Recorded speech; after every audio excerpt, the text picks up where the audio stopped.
Look, everybody, I must say it's a big pleasure for me to be appearing on the Bergkamp Wonderland podcast, the top podcast. And yes, enjoy, certainly. Hello and welcome to a Bergkamp Wonderland, an Arsenal podcast. I'm Gimli, and tonight my guests are, first up, he's everyone's favourite Baldy. It's Danny the GFP. That's almost offensive. How dare you? It's slim pickings tonight, isn't it, Danny? But what we've got some quality. Oh, we've got an international guest, the likes of which you won't believe. No, you're not going to ask me how I am, so I don't have to tell my dentist story. No, all I'm going to say is tummy shame. Lots of tummy shame. Oh, lovely. Right then, our first guest is our ranty man in Poland. It's Steve, Mr. Lord Hillwood. Hello, Steve. Hello, mate. How you doing? I'm not ranty today. Are you not? We did notice that your rant about pundits the other day went up on the YouTube channel. Very popular indeed. I had a listen back myself, even though I was on the show at the time. Very good. I've listened to it myself. I was quite struck by the fact I only didn't fit as many C words in there as I thought I would. But, I suppose when you keep having to say Craig Burley, it's the same thing, really, isn't it? Well, yeah, there was a lot of C people in there. Why aren't you having a go at Steve for being bald? Oh, no, mine's intentional. I shave my head. I have hair. Oh, all right, fair enough. So you're just like a slaphead that is beyond your control. Yeah, I'm a voluntary slaphead. Dan's a slit round the bottom, basically. Oh, Jesus. Right then, our final guest tonight is the man with 1,000 voices. And we've already heard night one tonight, away from the recording, that we think you're going to like. It's Luke Kempner. Hello, Luke. Hello, lads. How are we? It's a pleasure to have you on. You were being flanked by Geoff Arsenal, but unfortunately, he's for the third week in a row, he's a no-show. Oh my God, my Arsenal dad, Geoff Arsenal. Yeah, so it's a shame he's not here, but I will carry the baton for Geoff. He's just sent me a text saying he'll be 15 minutes. So should we just add him in when he's ready? I think we might. There again, it's 3 hours we've been trying to work out how Skype works and shouting at the dogs to get down. Get down, dog. I do think that, really, to be honest, that no new contracts should be employed here. Absolutely not. Chris is first out. The carpenter out. Carpenter out. Geoff out. No, it doesn't sound right, does it? We were going to start the show, as we always do, by going over to Danny for some scores across the board and a loan watch. But for all of you that listened to last week's show, you'll realise that he doesn't actually care and he's given up. That he doesn't speak for all of us. I still care about the kids. It was your idea to say we don't care. What are you on about? Well, the only bit of information you need to know is we're in the under-18s to win the title. We had 2 games to go. If we drew with Chelsea and then won the next game, we'd have won the title. They lost to Chelsea. There you go. Bad enough. And that's it. That's loan watch done. Jobs. Well, Geoff said he is going to join us. Look at that. I'd like it if Geoff could join us. He's going to down a bottle of Sanatogen and he'll be right with us. I reckon he will probably arrive somewhere just after the Man United game in the itinerary. Yeah, well, he probably didn't see it, did he? No, he might have been there. Well, I suppose, yeah. We'll never know. Of course, get on with it. We'll know in about 15 minutes. Anyway, we'll carry on the show by talking about Sunday's game at home to Man United. A 2-0 win for Arsenal on the day. And for his thoughts, I was going to go to Geoff, but Luke, do you want to take it on? Yeah, I was. I really enjoyed it. I was at the game, and it's always different, isn't it, when you're there from when you sort of watch the highlights, watch match of the day, and everyone talking about it being such a dull game. I thought it was brilliant. I loved it. I thought we had some really nice moments. There was a bit at the beginning of the second half where things were a little slow, but I think it was great to see the lads, not give Mourinho what he wanted, which was us pushing forward so Martial could nick one on the break. I think Wenger tactically played it very well, and I was really happy with it. I was whistling down the street the next day. Yeah, I'll agree with you on that. Steve, there was a lot of talk, as there normally is when Manchester United lose, about a reason for that loss, and it seemed that their thoughts of Europa League football and trying to win that were more on their mind than actual top 4 in the Premier League. I didn't actually think it was that weak a side they put out. What did you think? Well, I mean, there's always been a lot of country where Manchester United are concerned, and that's increased now Mourinho's there, because He's not only is he an objectionable human being, his agent's a fucking reptile. But he just has a massive problem with Wenger. It's like he's got he has the same relationship with Arsene Wenger that fucking bald-headed Duncan Arseholes, or whatever his name is, has with Mourinho on Twitter. He just wants Arsene so bad. He's in love with him, and he just can't help himself. So he's talking about, I'm fielding a weakened team because we're playing some, La Liga team in the no hope semi-final. But I mean, it's full of internationals. Wayne Rooney's the ex-captain of England. Okay, he might be fat and has probably just had 10 pints and smoked 20 Marlboro Lights, but the fact is he's got a record of scoring against us. Herrera, Mkhitaryan, David De Gea in goal. There was a full team of experienced Man United players there. I mean, okay, so there was one kid playing in his debut at right back, but no, it wasn't an understrength squad at all. I think he just got it wrong. I think he thought he'd sit back and that we'd overcommit ourselves and he could hit us on the break. I think we did risk it a little bit with that high line against Martial, but Koscielny dealt with him. And I agree with Lee. I enjoyed it. I'll tell you what, for me, it was quite ironic that we actually managed to show Wayne Rooney that you could end an unbeaten run without unnecessary violence and dive in for a penalty. Yeah, that is true.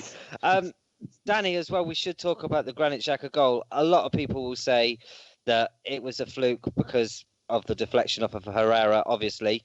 But what did you think of it? It was a good strike, wasn't it?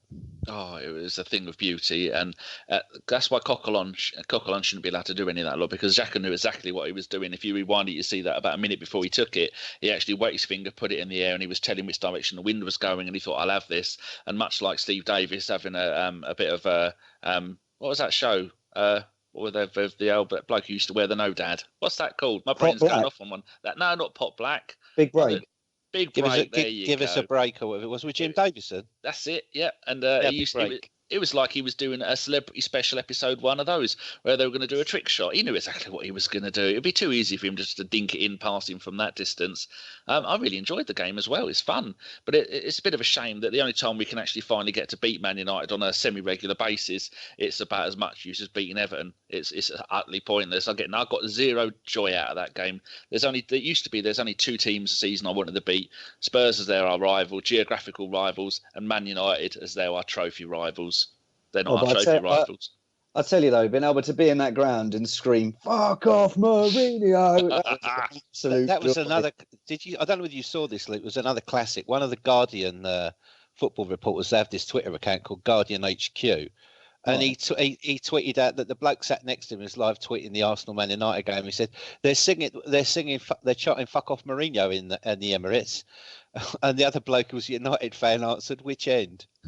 That's true. And at one point, one of the commentators said, "Oh, we're very sorry if you heard any foul language then, because it was getting so loud at one point." I'm sure that was in that Man United game.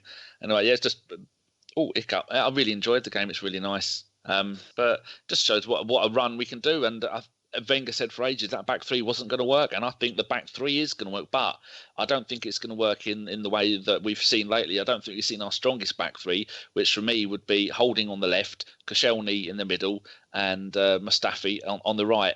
Monreal for me isn't a proper centre back, and I think that's why sometimes they played a lot down the right hand side in the last few games, because they know that he's not a great centre back. So I'd like to see him maybe playing as in the Gibbs role, because it doesn't seem to be like we're going to have anyone to play on that left-hand side like that now that Sanchez has moved further up the pitch. But with those three playing there, I think that'd be really good. And it's also great to see that all season people have been slagging off Cech and Martinez and Ospina, and it turns out that it really wasn't any of their faults, because we've now had 4 clean sheets in 5 games. No, 3 in 4 and 5 wins in 6 games. It's almost coming together like a dream.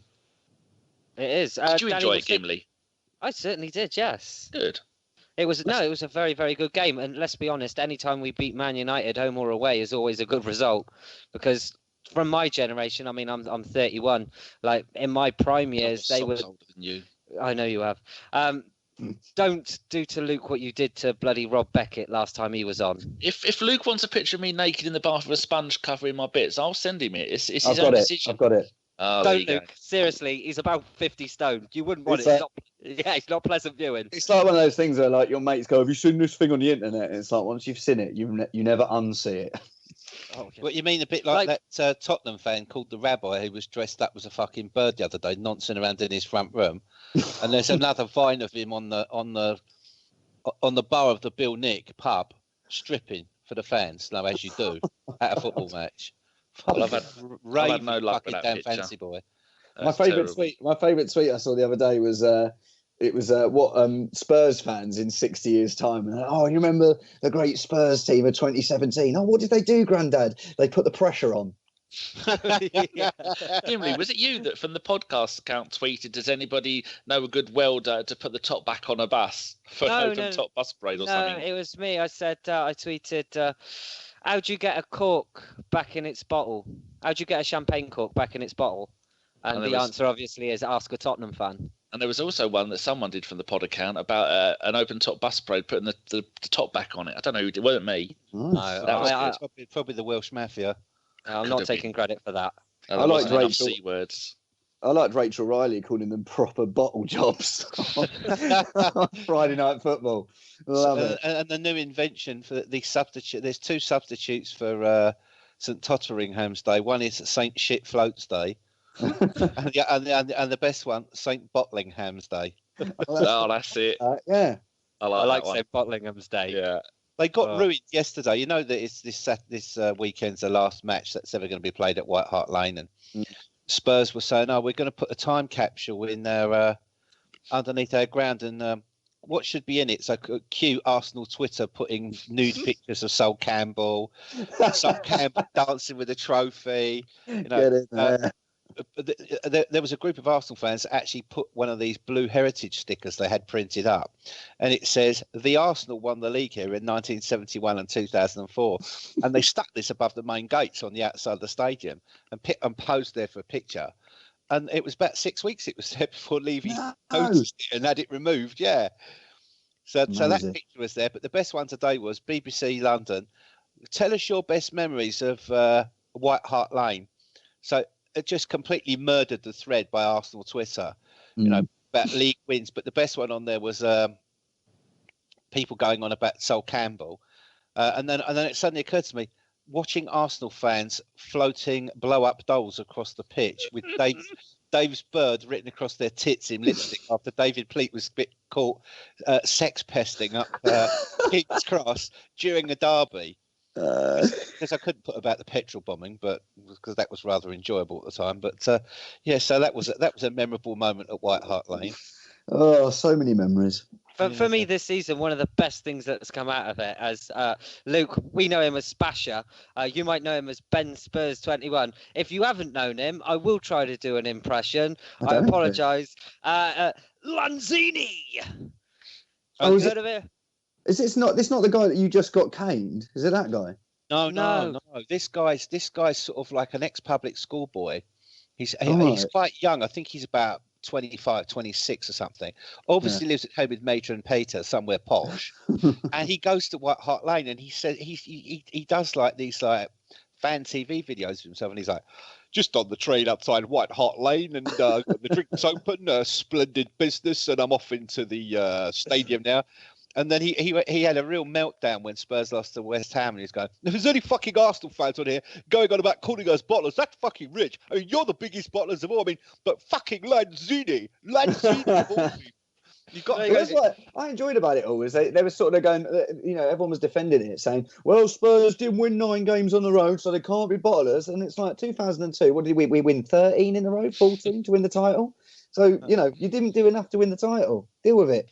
Here you go, Luke. I have actually got the video here. If I can turn the volume up on my tablet. Right. Yes. Here we go. Right. And then still fans as well who try to say that we're bottlers. Oh my God. That's a bit rich coming from you. You're the biggest fucking bottlers on planet Earth. There you go. Is he being serious? Yeah, no, that's is that a bit of Mickey Flanagan at the end going, what a fucking cunt. It is. Yeah. Oh, look at him. What a cunt. It's this one. Have a look at him, will ya? Cunt. Endless entertainment from them Right, twats. we've kind of forked off here. We should get back to the Man United game, even though the demise of Spurs' title chase is It's so enjoyable. Always more it's entertaining. brilliant. I love it. I've had a smile on my face all week. Arsenal are winning, the Spurs are shit. Love it.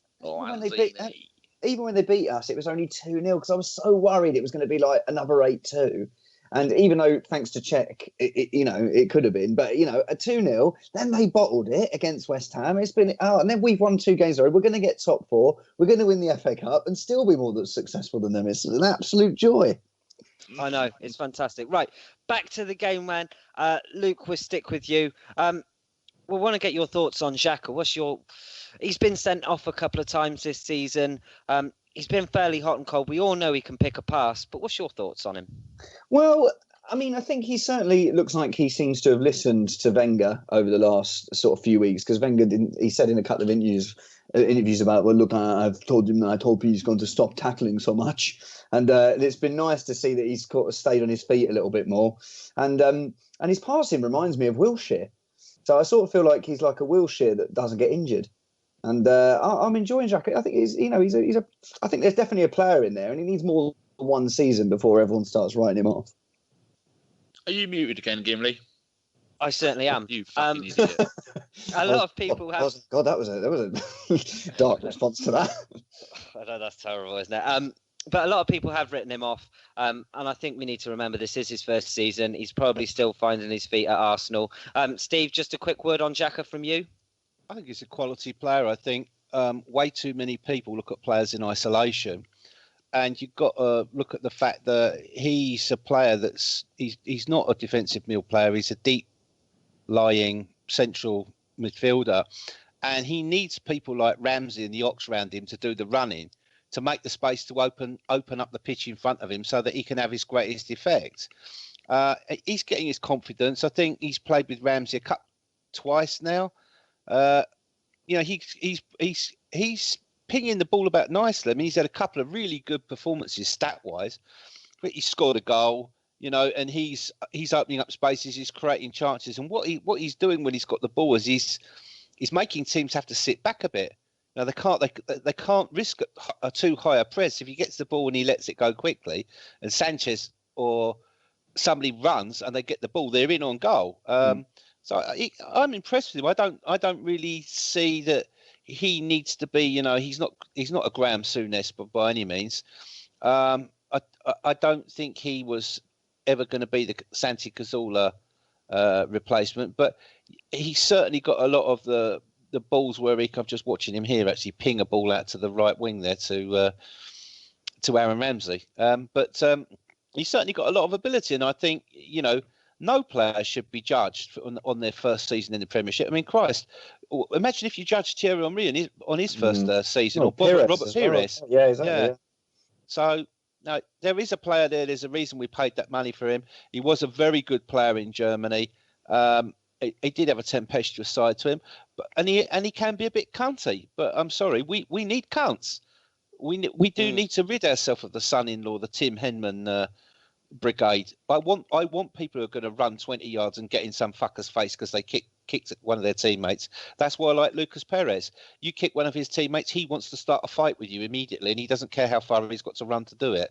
And if he doesn't get to fight you, he'll foul you the next chance he gets. We need players like that. That's what gives you mental strength, and that's what makes teams not want to fuck around with you. And that's something that we've fallen foul of because we've become too blooming wimpy. Do you think we lack grit at times, Danny? Well, first of all, I want to go back to something that Steve says, that you don't judge a player after his first season. Sonogo? I think he's been harshly judged. On FIFA, he once had a great game for me. But no one can forget Benfica. He scored 4 goals. World-class player. We should have sold him then.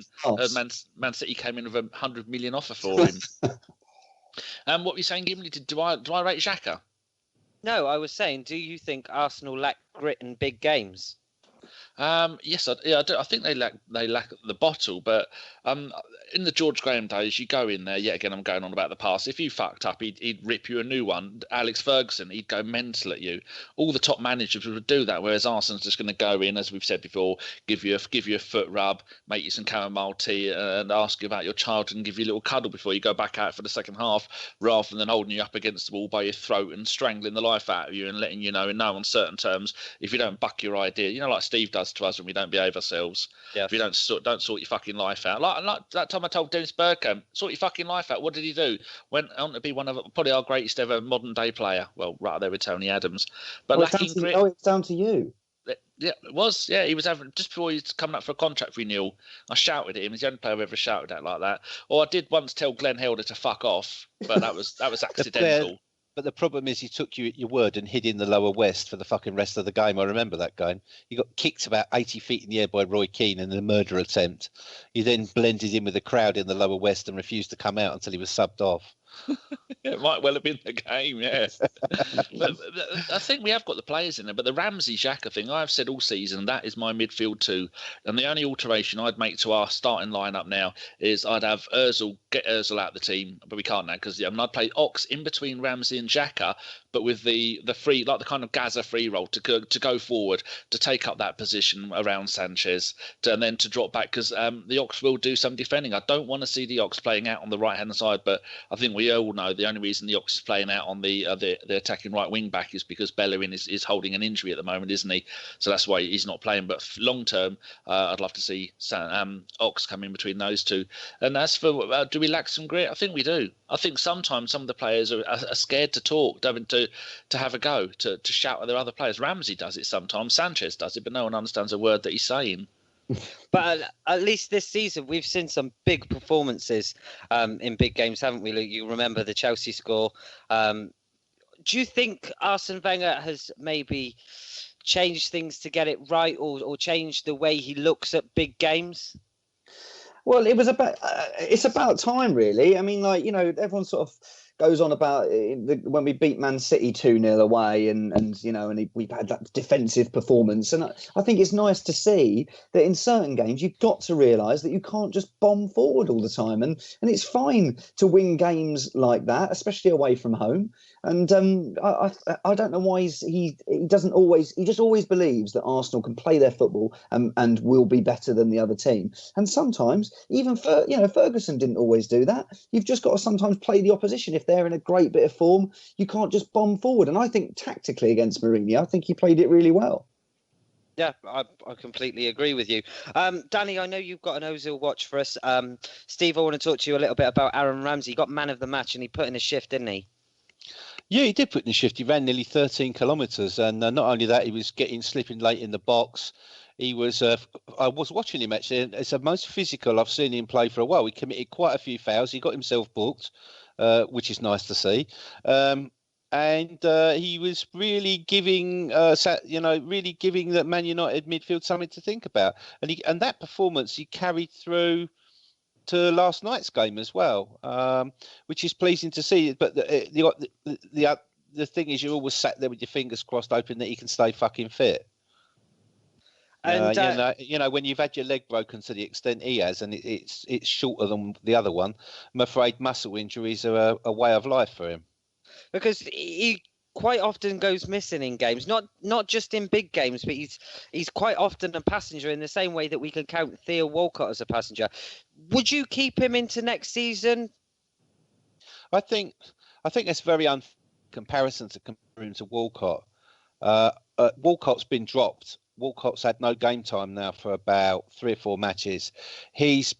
Walcott's a disgrace. I mean, I wrote a massive blog about him about a year ago about why we should not renew his contract when his last contract was up, because he's been living off one good season in the last 10 years. He's been 10 years at Arsenal, and he only plays when he wants something, in my book. And in games he's been jogging around. He doesn't use his pace.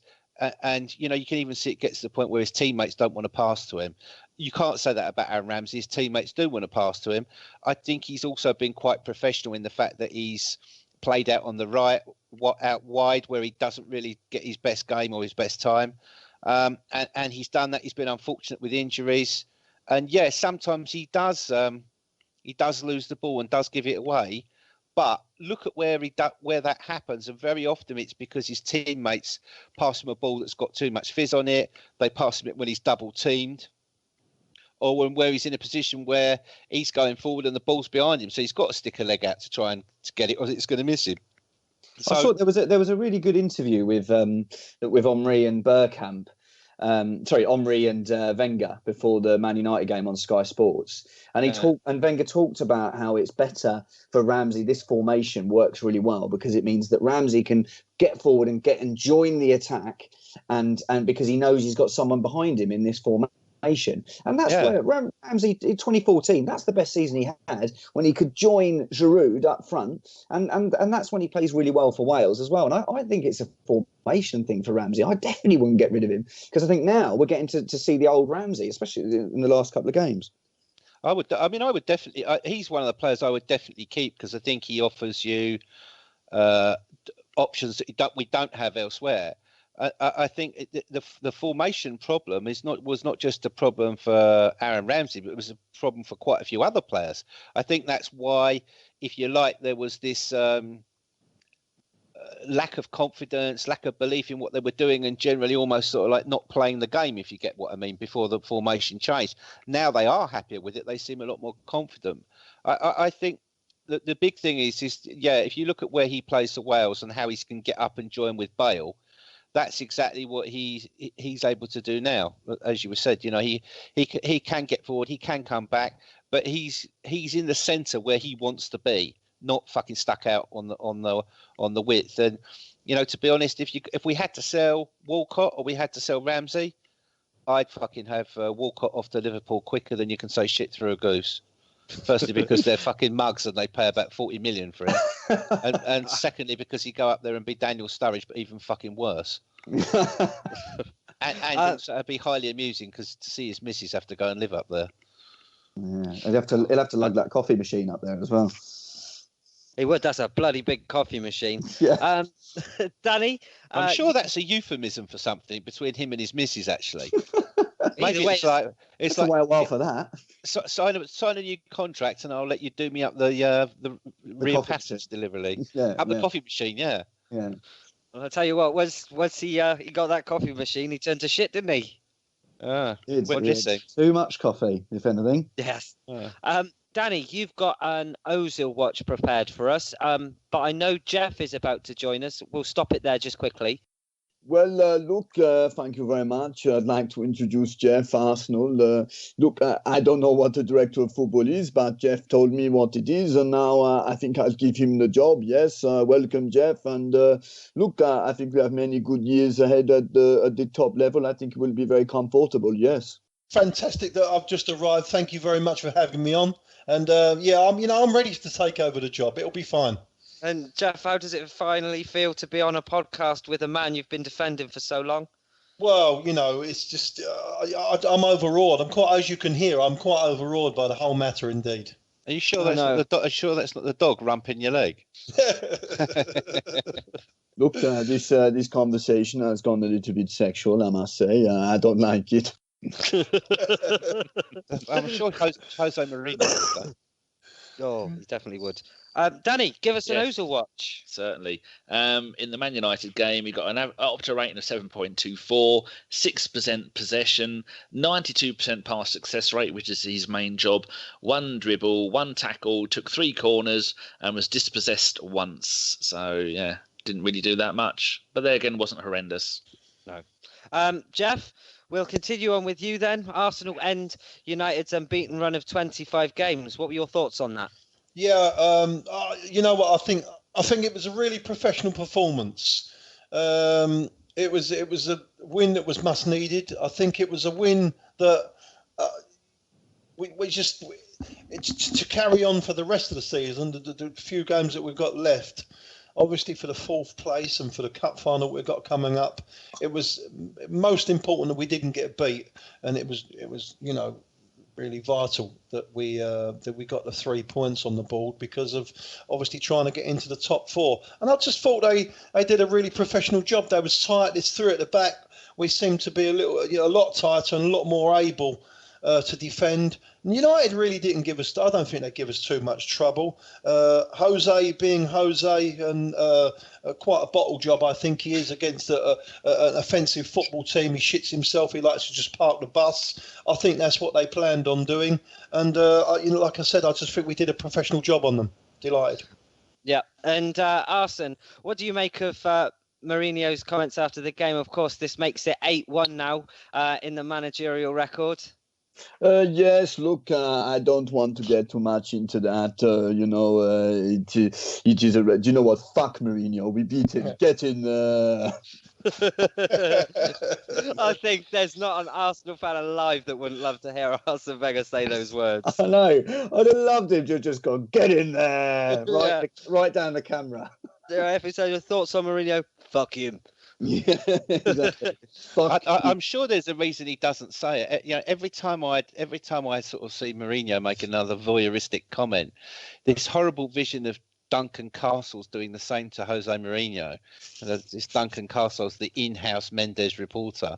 Yeah. This obsequious, odious, olaginous, bald-headed bloke who you could just imagine him sort of like hiding under Mourinho's bed at night, collecting his skin flakes and hair and taking them with great delight. That's the sort of thing that you can imagine Jose doing after Arsene.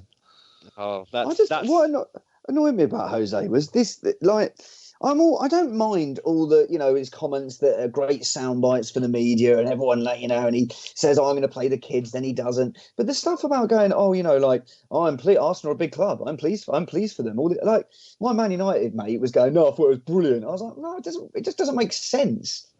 I just felt like he'd run out of things to say. And I think it's embarrassing. His actual comments were, wouldn't it? He said something about he was pleased that all the Arsenal fans went home happy, and then he chucked in a sly dig with it as well, and you just left there thinking, what a cunt. They're a big club. They're a big club. I'm happy for them. What made me sort of think is like you sat there, you're watching the end of the game, and you suddenly realise, hold on a minute, he's standing in the Emirates on his own, and Arsenal fans are queuing up to get his autograph. These people should have their season tickets taken off of them and burnt and be expelled from the ground. I mean, I know people who sat behind the away bench specifically so that every United game they could hurl abuse and drive Ferguson fucking insane.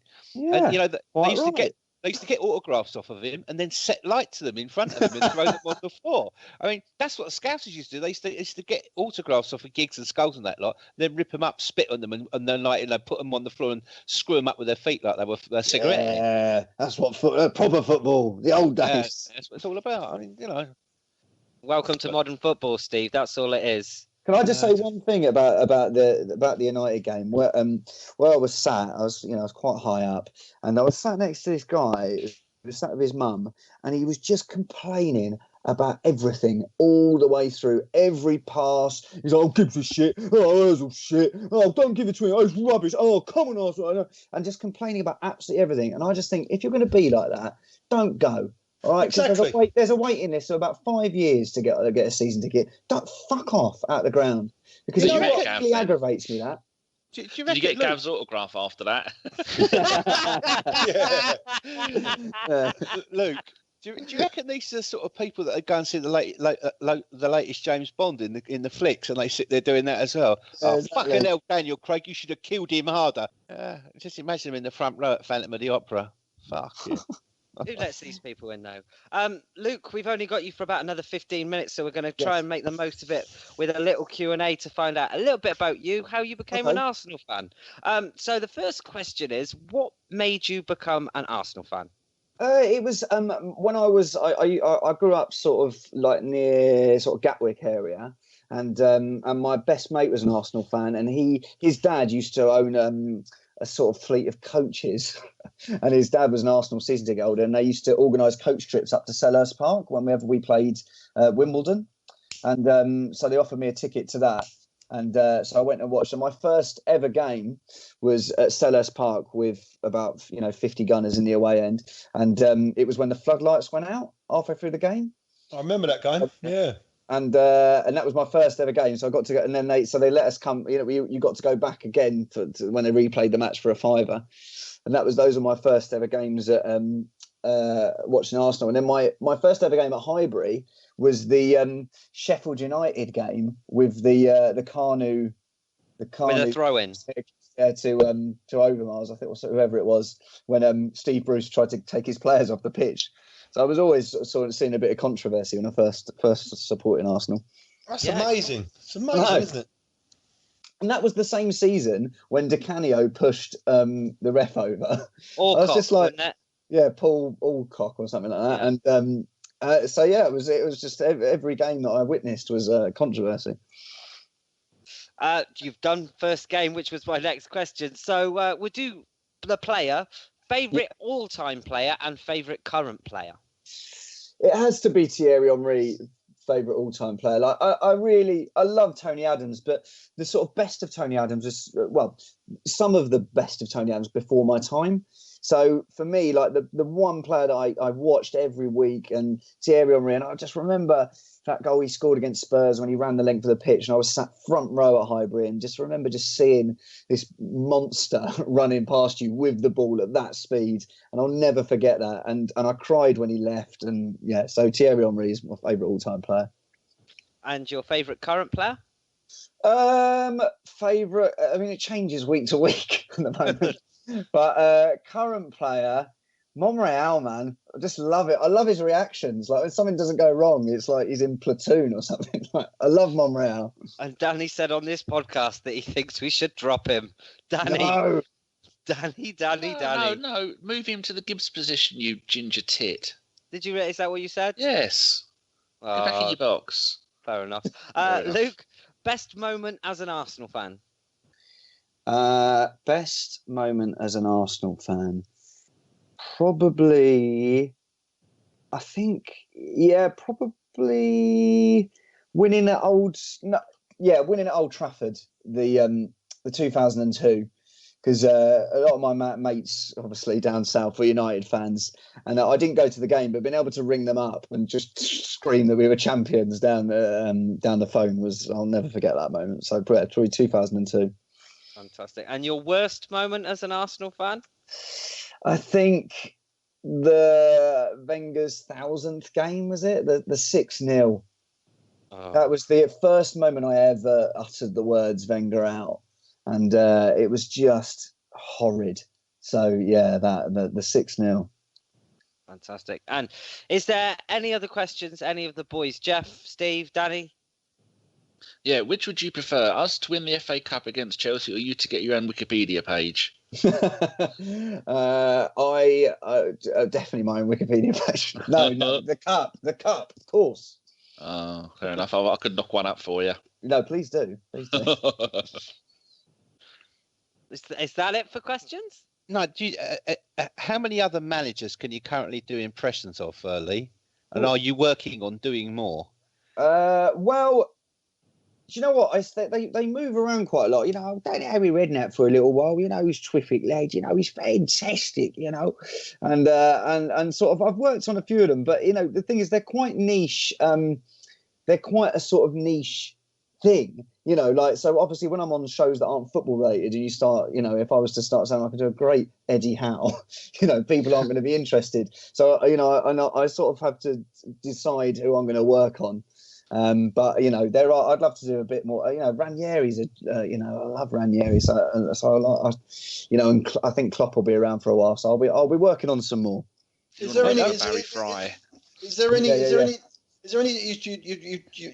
you tried for a while and you're still trying to master them, Luke, before you put them out there?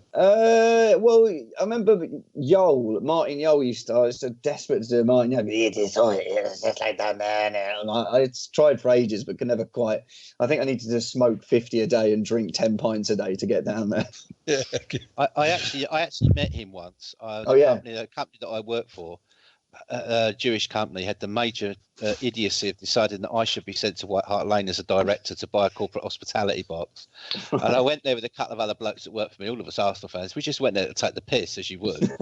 And we're out in the car park, and the bloke who was doing the corporate thing, he just suddenly said, "Oh, have you met Martin Yole, our manager?" And he was a really lovely bloke. Oh, was he?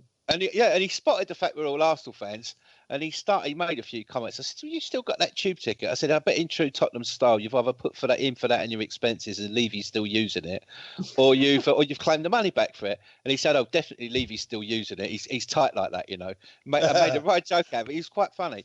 But I mean, how do you sort of pick people to choose to sort of? I mean, what do you call it? Is it mimicking? Is it you're doing impressions of them? I mean, I remember in the old days, Geoff, Mike Yarwood, Rory Bremner. They used to do all the politicians and that. I mean, are you going to get into politics, or are you just going to keep it? It varies really, you know, like because I do the Now Show on Radio 4, and that's obviously a lot more political led. You know, and I'm doing it, you know, all sorts of things. But then that, you know, the writer of that will sometimes call me and they'll go, "Oh, can you do, you know, can you do Aggers and Boycott?" And then you'll suddenly have to start working on that. But then, or things, you know. But for me, I sort of look at who hasn't been done before. You know, someone like Andy Murray. You know, and no one was really doing Andy Murray, and he was, you know, so famous, and I could always do like a Scottish accent, and then if I could just add a little bit of gruff, and then I realised that he was just always sort of on the same tone. He never really moved off there, and you could just stay on that tone the whole time, and it was really fun to do Andy Murray. And you know, and for me, that would make Michael Owen really easy then. Yeah, exactly. But the thing is, I work on Big Brother as well. Like I do Big Brother's bit on the side, and that's obviously new people all the time. But you know, that's when it's a job, you're fine to spend 3 hours a day working on new voices and really concentrating. Because some people just think you can do it like as quick as anything. Now, I've never really worked on Wenger, but then that's because he's been our manager for so long, and I've listened to every press conference, so it's always sort of been in there. One of the things I found so funny was once where I was watching something on Sky, and Ray Parlour was on there recounting some story of them being away somewhere, and he was telling this story about how there was a fire alarm went off in the middle of the night and all the players were outside. He said Wenger suddenly appeared in this like long louche dressing gown with his slippers and these like monogram pajamas, and Parlour had had a few pints certainly, and he was going on about, of course, doing a Peter Sellers. Raymond, why is everybody outside? Why are you not in bed? There was a berm, boss. And it's sort of, he was doing this sort of accent, and he thought, "Oh, well, bloody hell, you know, Ray Parlour's got him off to a tee there." Because when I've been to a few away Champions League matches in Europe, and you're sitting there, you actually get down, you know, you're in the team hotel and you watch training. He actually does. You sound so like him, but when he gets angry, or he's got that white German anger within him. Oh, really? Yeah, it's quite vehement. He's got this thing about punctuality, almost to OCD. Everything still clocks, yeah. And they were supposed to come out for training, and the bus didn't arrive on time. And the woman that arranged it from Arsenal, he ripped her fucking tits off in the car park, really? And she started crying. And he just walked off and left her there. And left one of the players to sort of comfort her. Oh my God, that's an amazing story. Yeah, and another thing, one of the players who I know, I said to him, "Oh, is it all right if I have a shower in your room while you're out having this team tactics talk?" Yeah, no problem. Help yourself, but don't order any food or any drinks. I said, "Why not? I'll pay for it." It's not allowed. Point. Wenger checks all the room bills personally to see what you've had. Brilliant. Does he see film XXX? Yeah. I think he's more interested in double cheeseburger and chips, actually. Yeah, exactly. Well, there's no great story at the end of the 2-2 at White Hart Lane when we won the league. Isn't there a story of something like that where he absolutely goes mental at Lehmann and after the game for conceding that final goal or something like that? I can't. There's some story about him in a massive row. But I mean, I think Lehmann was entitled to concede that goal. That was when he punched that fucking pikey twat right in the Robbie shit goal celebration, Keane in the net. I mean, fucking what Arsenal fan in his right mind wouldn't take a right hook at that, given half the chance? Oh, was it very enjoyable? Should have been given an extra medal for that, actually.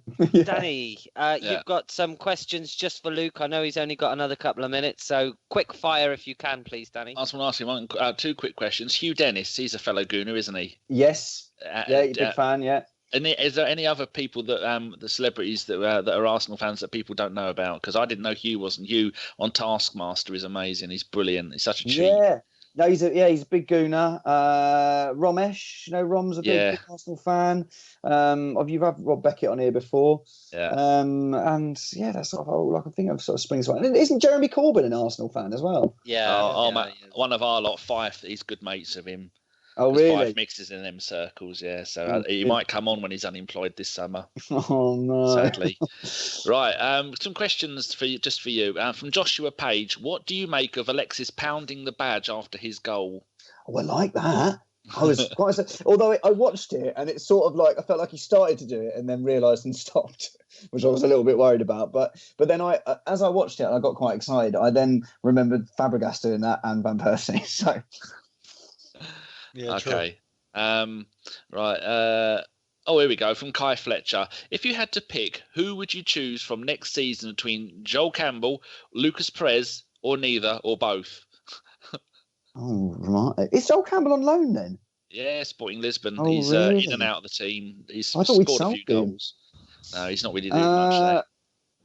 I mean, he did quite well when he came in last season. But to be honest, I think every time Perez has played, he's played really well. So, I mean, I'd like to see a bit more of Perez. Could we get a Carpenter out in an Arsene Wenger accent from you? Because Chris, one of who does our radio show, hates Lucas. So that'd be lovely if we could do that, and I could just send it to him.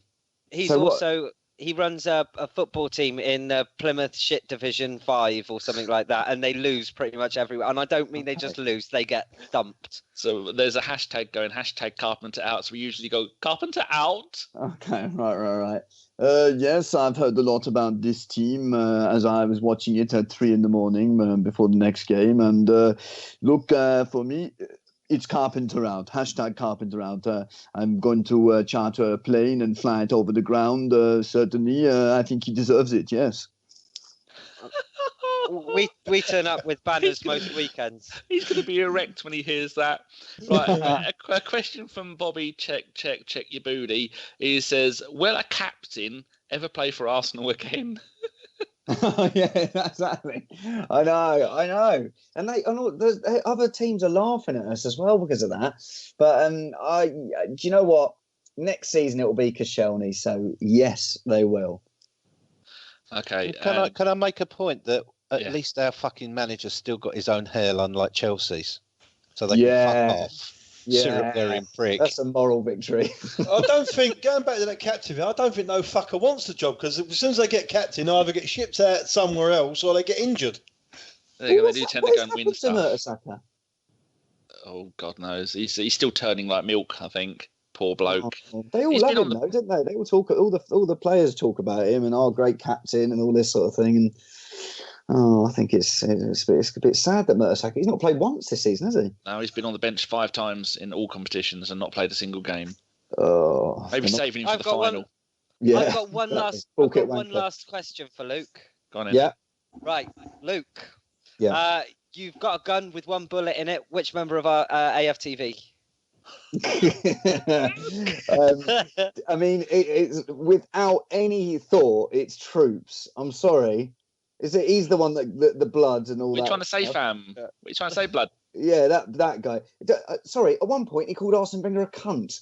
Like, I'm sorry. That when is that okay? Like, definitely him. Especially when the next day you're outside fucking the Emirates getting a picture with him like a cunt yourself, which he did do, yeah. Seriously, yeah, all that on there, and then he got a picture with Wenger the next day. Oh, Jesus Christ! I would use that bullet, but they'd all have to fucking line up. So I got Mo Hayden as a cunt, Claude Lucan, and fucking Fat Robbie, the fucking the magnet. I have to be the voice of reason here and say I wouldn't kill any of them. So there you go, people. Don't say we all hate them, because we don't hate them. You told me I had to. No, I would. The pop-up pirate would probably get it first. He's the only one there who's decent. Him and Mems, they're all right. In fact, most of them are all right. All right, Dan. All right, Mo. Heavy D's a mate of mine as well, so I put, I won't shoot Heavy D. No, I say mate in inverted commas. I don't think one bullet would be enough for him anyway. Boom. Boom. Yeah, exactly. Fuck. So how has this guy missed this fucking goal here? He's got the goalkeeper transfixed. You fucking great floppy head, fucking prick, whoever you are for Celta Vigo. What is it? Was it 2-0 on aggregate at the minute? Yeah, and that could have been 2-1 with a whole half of football Almost to got go. his head kicked off. Right, Luke's got to go. So Gimli, show him the exit and thank him warmly. Yes, thank you so much for joining us tonight, Luke. It's been an Thank absolute you. pleasure. We hope all the swearing hasn't put you off, and maybe one day you might return where Geoff will actually be on time. Oh, it's been an absolute joy. Thank you very much for having me. And do you want to promote any of your stuff, like the stuff on BBC Two at the moment? Yeah, we've got Murder and Successful that's on after Match of the Day on a Saturday. BBC One, mate. BBC One. I watch it on big time. BBC Two and it's repeated. It's Oh, brilliant. okay, right, yeah. So we're on after Match of the Day on Saturday night. It's Murder and Successful.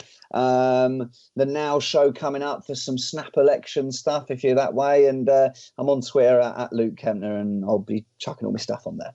And Big Brother will be starting again soon, and you'll be on Big that. Brother starting in June, and I'm on a Channel 4 show that I can't say the name of that starts in June as well. I'm going to Edinburgh Festival with a new stand-up show and impressions and all that sort of thing. So there's lots going on. If you do Cambridge, let me know, and I'll come down and shout abuse at you from the crowd. Yeah, that sounds great. And if you're anywhere near Oxford as well, I'd love to come along too. Oh, thanks, mate. You two masquerading, living in university towns, you're the biggest pair of uneducated oiks fucking going. If I understood that, I'd take offence. You've taken a lot of people's fences from what I've heard, but we won't go into that. Right. Not. Luke, you must go. So thank you so much for joining Cheers, us. lads. All the best. See you again. Cheers. Take Cheers, care, Luke. Luke. Bye-bye. Right. Right then, shall we continue on with the show, lads? Seamlessly. It was fantastic. Wasn't he good? Brilliant, isn't he? Well done, I hope Geoff. he comes Nice back to turn up in the end. Oh, mate, I'm sorry, lads. Honestly, fucking embarrassing, mate. Well, I'm telling you. you can have to get him on again, and this time we'll have to say you're going to be here the whole time. Yeah. Good lad, though, isn't he? He's very good. This is all part of the podcast still, so nothing libelous. Save that for the extras. No, of course not. I wouldn't have any libelous things to say about anybody, mate. Nah, of course not. So, Geoff, tell us, Yes. how do you know Luke? He called you his Arsenal father. No, you know what? Only through the podcast of. Oh yeah, we hear you've been bloody doing footballistically. sidelines again, Geoff. What's going on? Do they let him on there as a token working class person on there or something? Because Well, everybody else on there's a right club level fucking yuppie git. No, I think he has all different types of people on. He has Robbie on there and a few of the great unwashed like myself, you know. To be honest with you, Geoff, I'm surprised we didn't get an appearance fee for you, loaning you out. Well, you know what? He only gives me free custard creams and a bottle of water when I get there, so there's not really a lot to go around. Evian or Aldi sparkling? No, you know what? I think he pours it into the tap, from the tap into the bottle. Bless him. Wines. He's gone all fife on you. All right, Kim, we should now do the, at least said the Liverpool game. It's not Liverpool, it's Southampton one, isn't it? We're up to next. Oh, I did say Southampton. Have we done Southampton? No, we haven't. No. That's We've what done Man we've United. got to do. Do you know what fucking week we're even in? Hello. Oi, Oh, I've my had God. tummy shames all day. I'm lucky I'm still here. I lost 3 stone. Do you know what? I'm so surprised we get celebrity guests anymore. Like, away from, like, Luke's gone. First time we have Rob Beckett on, you send him a nudie picture of yourself in the bath with a sponge covering your modesty. Oh, Second time, get this, Geoff, considering you sourced the guest, within 2 minutes of Luke appearing on the show, Danny had already announced to the world that he had the shits. A tummy shame. Can I just point out that there seems to be some sort of like mainland Britain obsession that having this shit is a shame. It's part of fucking normal everyday life in Asia and fucking other parts of the world. People, you don't admit you got the shit. You just presume everybody has. I mean, and if Mickey what's his face can stand on stage and do a whole routine about going to Bar Benidorm and getting the shit, so Mickey Flanagan, you fucking talk about it. No shame in having a rather large dose of the old fucking runners. It happens. I don't think there's an ABW podcast that Danny hasn't declared he's had the shits. No, that's And there actually- is that's that actually with very as true. well. I don't think he's had a solid podcast ever. Poor old Luke's holding his head now, isn't he? I can imagine what he's like, thinking, "Oh, what have I done? What have I done?" His agent's phone. What the fucking hell do you go on there for? Yeah, the BBC will be all over it. Poor Oh, Luke. Jesus. Daily even- Mail. BBC Star goes on. Left-wing socialist outpouring of filth and swear words and Arsenal fans. And he even said cunt as well. He never Chris- did. He did. I swear down. He did, but it was in regards to somebody calling someone else it. Oh, Yeah. Wait till Chris hears that impersonation. I love I that. love it. He'll So be shall we- stroking so- himself to it. Yes, Can we get on to Stoke Hampton? Yeah. we shall continue on. We'll continue by talking about last night's 2-0 away win over Southampton. To kick us off on this one, we'll go to Danny. Oh, I was about to bite my fingernail there. That's perhaps- probably why you got the shits. I told you it was because I had to take 2 bloody omeprazole, and apparently they give you the dodgy belly when you had to. Yeah, enough of that. Much like the beating Man United, Southampton have occasionally, more often than not, of recent years, been our bogey team. Yes, we did beat them in the FA Cup because they played their under-12s, so that's why we hammered them. They've got a team full of decent players, and I really like. But I don't like to use that saying that they're on the beach already. But they have got their flip-flops on, and they are perusing the sun cream lotion counter at Boots as we speak. It's just a shame that the point of the season that we beat them isn't really going to make much of a difference for titleware. I don't want us to finish top 4. Now, Sophie was on the radio show last night, and she was fantastic. And she said, how could any Arsenal fan not want us to finish in the top 4? Well, for 2 reasons. One, I hate the Champions League. I hate the UEFA Cup. I hate all of that lot. I don't want to play any of it. The old way, home and away, next to better than you go through. That format was good. Current format is there to make money for all them fucks who won't let us televise a game in the UK if there's some Champions League games, which is why it wasn't on last night, those fucking arses. But I don't want us to get in the top 4 because we need to learn a lesson that you can't dilly-dally and fuck around season after season and just get into the top 4 by the skin of your teeth, which we have done more often than not lately. So I want us to finish about 6th and not even get in the Europa League. But that's just my own misgivings about how annoyed I am. But they're a fantastic performance, another clean sheet. Holding looks like he's been playing as part of the team for his entire life. Well, he nearly has, hasn't he? For many, many years. Nice to see Mustafi come back and get an Opta rating of 8.2, which was the same as Sanchez, who got man of the match.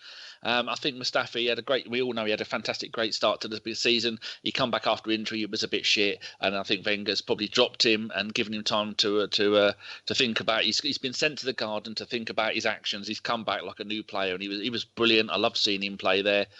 Monreal was still good at left back again, and Czech has shown that Czech isn't past it.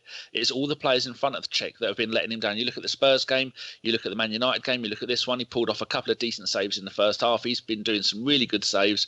The midfield now, those two, Ramsey and Xhaka, for me are set in stone. They're brilliant. Still not sure about Ozil playing. Sanchez, where you go, you're so good, Sanchez. You can go and do what you want. If Sanchez come out at half time with the goalkeeping gloves on, I wouldn't question it. I'd go, you do whatever you want, son. You can go in goal. You're going to be a better goalkeeper than old No Nick Ospina.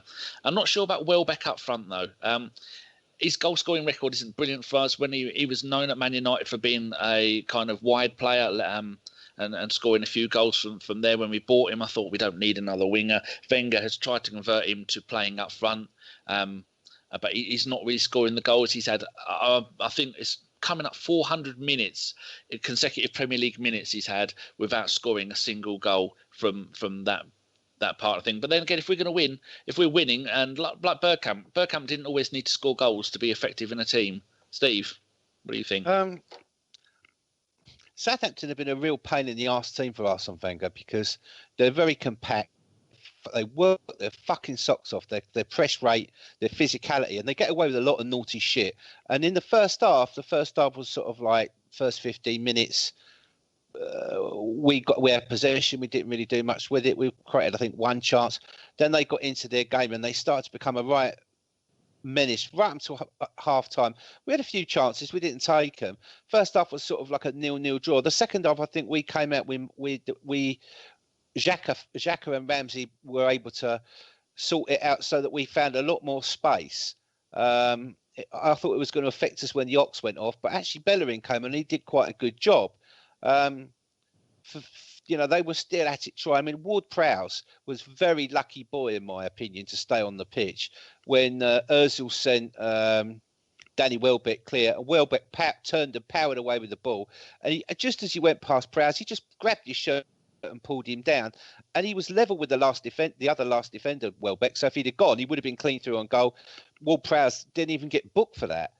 John Moss also missed a blatant handball at one point during the game. But And I think it was a good performance. I think it was a great confidence building thing because when you beat teams that have beat you 4-0 and beat you home and away, and Southampton have done that in recent seasons to us, and you do it on their own ground, a ground where you haven't won for a long time, that's a big boost to your confidence. And I think it's the way in which we did it. We defended well, we put a stop, we dished out some physical punishment last night as well. Ramsey was putting his foot in, the Ox was doing it as well when he was on the pitch.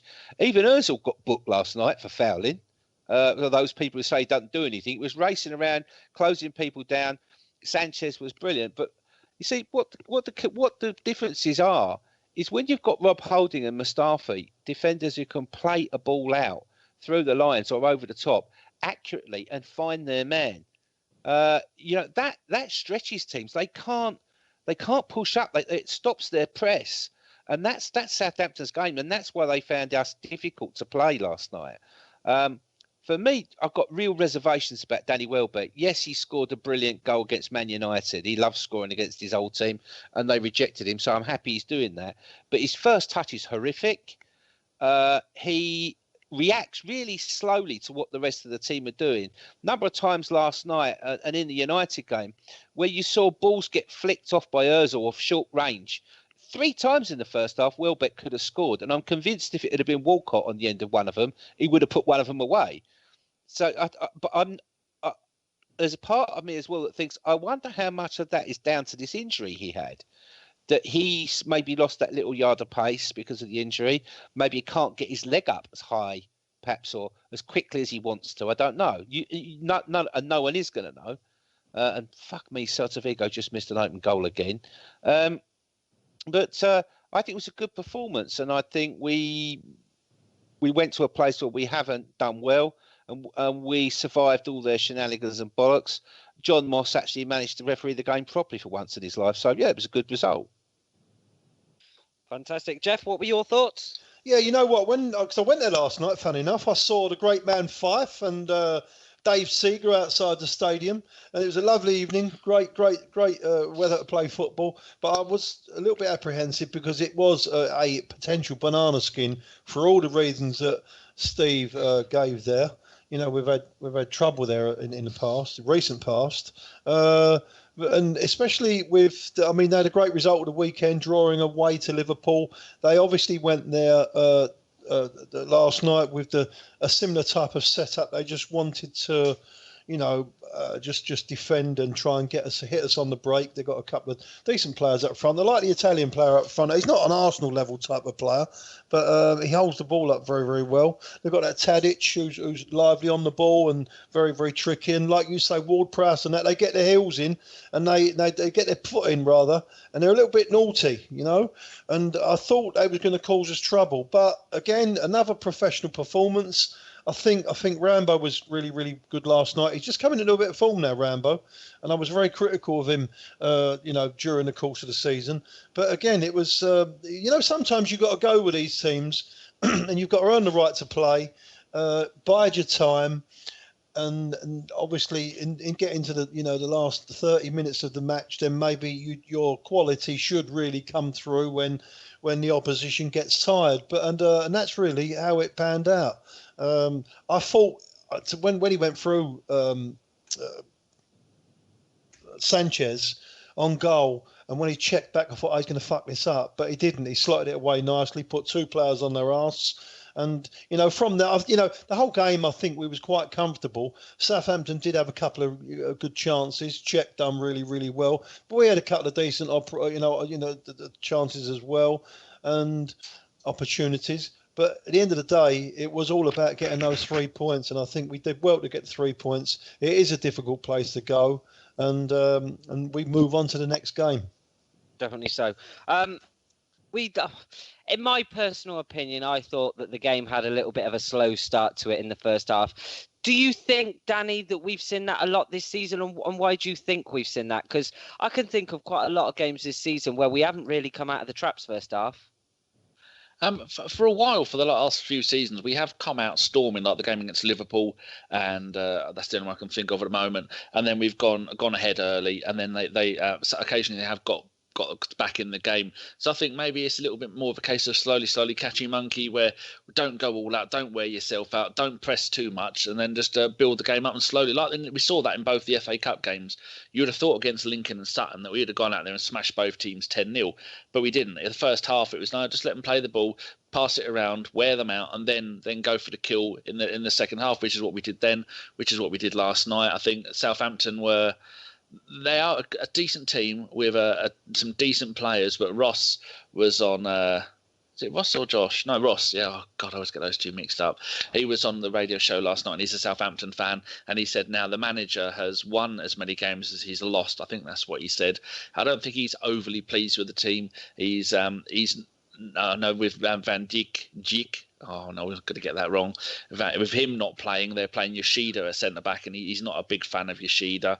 They've had a few other players that haven't just lived up to their especially like the likes of Gabbiadini. What did he get? 6 goals in his first 5 games, or the other way around? And he only got an opta rating of 6 last night. Like Geoff was saying, Tadic is a tidy player. He got a 6.1. Ward Prowse, like Steve was saying, he should have been sent off. He got a yellow and was eventually pulled off rather than being sent off. And I mean, for Forster, yeah, it's got an R in it. For Foster trying to get a 5.9 when he has been, for me, one of the best goalkeepers in the Premier League in the last couple of seasons, I think it was more of a case of they just couldn't be bothered. And not that everyone ever goes out on the pitch and goes, you know what, I can't be bothered today. But sometimes if you don't run after a ball, or the ball's gone, or you go a goal down, or you're just not feeling it, or you're annoyed with the manager, as we saw partway through the season when it looked like the players weren't playing for the manager. I think it was just a mixture of everything like that. But like I always say, the Rothmans Football Yearbook is going to say a 2-0 away win, clean sheet against a team that, like we've said before, one of our bogey teams of recent years. So it's onwards and upwards. Okie dokie. That's fantastic. We saw Alexis slap the badge as well. Steve, just how much does that mean to you as a fan? I'm not into badge slapping. Lots of people that have done it at our club have then fucked off. Fabregas being one of them. Van Persie did it. Fucking Adebayor did it. And then he ran the length of the pitch and fucking slid in front of us. So I think if Alexis Sanchez wants to stay, it'll be because we win stuff and we get in the Champions League. And he's convinced that our transfer strategy or the players that are coming in is a good thing and it's going to make us winners. If he's not convinced, he's going to leave.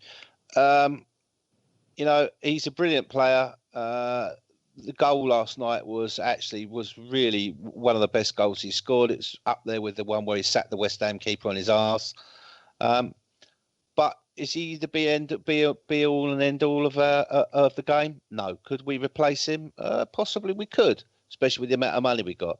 Could we sell him for a shitload of money abroad? Probably could. I'd love to see him stay, but you have to see what happens. It's and we can't do anything at the moment because no one knows whether we're even going to have the same manager next year or not. Geoff, shed some light on this. We haven't spoken to you for so long. It's been a while, mate, hasn't it? You were booked in 2 weeks ago, cancelled. Yeah. Booked in last week with David and not Andrew. 3 on the trot, not 2 on the trot. I thought it was only 1 week. You were booked in and you were nudged on to the next week because you cancelled. That's the way it works. You cancel here, you have to do the next week. You can't get out of it. He's worse than fucking Uber, you know. Going back on Sanchez. Listen, I've said it before. He does. When he's good, he's good. He's just undroppable. But he frustrates the fuck out of me because he just gives the ball away so many times. Geoff, don't you? If you look at where he gives the ball away, I mean, somebody wrote an article. I think it was 7 a.m. Kickoff. One of the American bloggers who put stuff on Arseblog, and he did an analysis of players losing the ball, and it actually showed that Sanchez isn't the worst in the team at giving the ball away. But he also made a point of that players that give the ball away tend to do so because they can tend to get given it when they're either doubled or treble teamed up. And he went on to try and make an excuse that they get more of the ball, so therefore they give it away more. But the thing that occurred to me last night, I don't know if you saw this, there was a point where he picked the ball up and he ran out of his own box with a ball at high speed, sort of like going forwards, and then he went over to the right of the pitch and Ozil came steaming up the right wing. And there were 2 sort of like Southampton players converging on Sanchez, and he held the fucking ball too long. Yeah. if he'd have given the ball, not only would Ozil have been onside and clean through, but we would have scored. But because Sanchez held it, he got tackled and lost the ball. It went straight back the other way, and Ozil went fucking mental. He tries so hard to be that absolute creative player. So he'll drop himself out of the box and wide, and he'll turn and he'll do a little shimmy, and he'll look up and he'll look for options, and he always tries to dink that little ball in. And 9 times out of 10, it just doesn't come off. The problem is that Arsenal are such a possession team. Generally at that stage, we've got all the fullbacks up the pitch. People running into the box, waiting for the ball to come in, and he very rarely clears the first man. But he does it a lot, and I just wish he could do a lot better. Just sometimes he's got to pop it off and keep the ball. But now I know, but see, there is times where I would say, there is times where he just gets his head down, he tries his little dribble and stuff like that, and you think, yeah, I'd encourage that. That's fine. But there are times where there's a crowd of players in front of you, and even you need a miracle to get the ball through when he tries to threadle it through, or he'll try to chip it up. But it frustrates me. He could do a lot better for us. But again, I think he's just undroppable at the moment for Arsenal. Do you think he'll stay, Steve? Geoff, sorry, you carry on, Steve. Don't you think also, Geoff, that one of my issues with him is he's absolutely and utterly got no discipline positionally. When Wenger told him he was playing up front, when he actually went up front, and he was an absolute fucking menace up there, ravaging centre backs. Centre backs were actually scared to fucking move because they needed to have eyes in the back of their head because they didn't know where he was going to pop up next. But all of a sudden, when he was found a situation where he actually had to lead the line and he didn't have the ball, he didn't like it. So he kept dropping back into the number 10 position and sort of like stifling Ozil, if you like, getting in his way. And then, of course, when the ball went into the position where he was supposed to be, he wasn't fucking there. And I noticed before he's got a bit of a new role tactically at the moment, because it seems to me he's doing more of the playmaking than Ozil is. So he's more involved. He's got the ball more, so he's being indulged. But before he was doing that, he wasn't staying on the left. You'd suddenly look up and he'd be fucking around in the middle of the D in the centre circle, or he'd be popped inside Monreal, and Monreal would be our furthest advanced player down that side.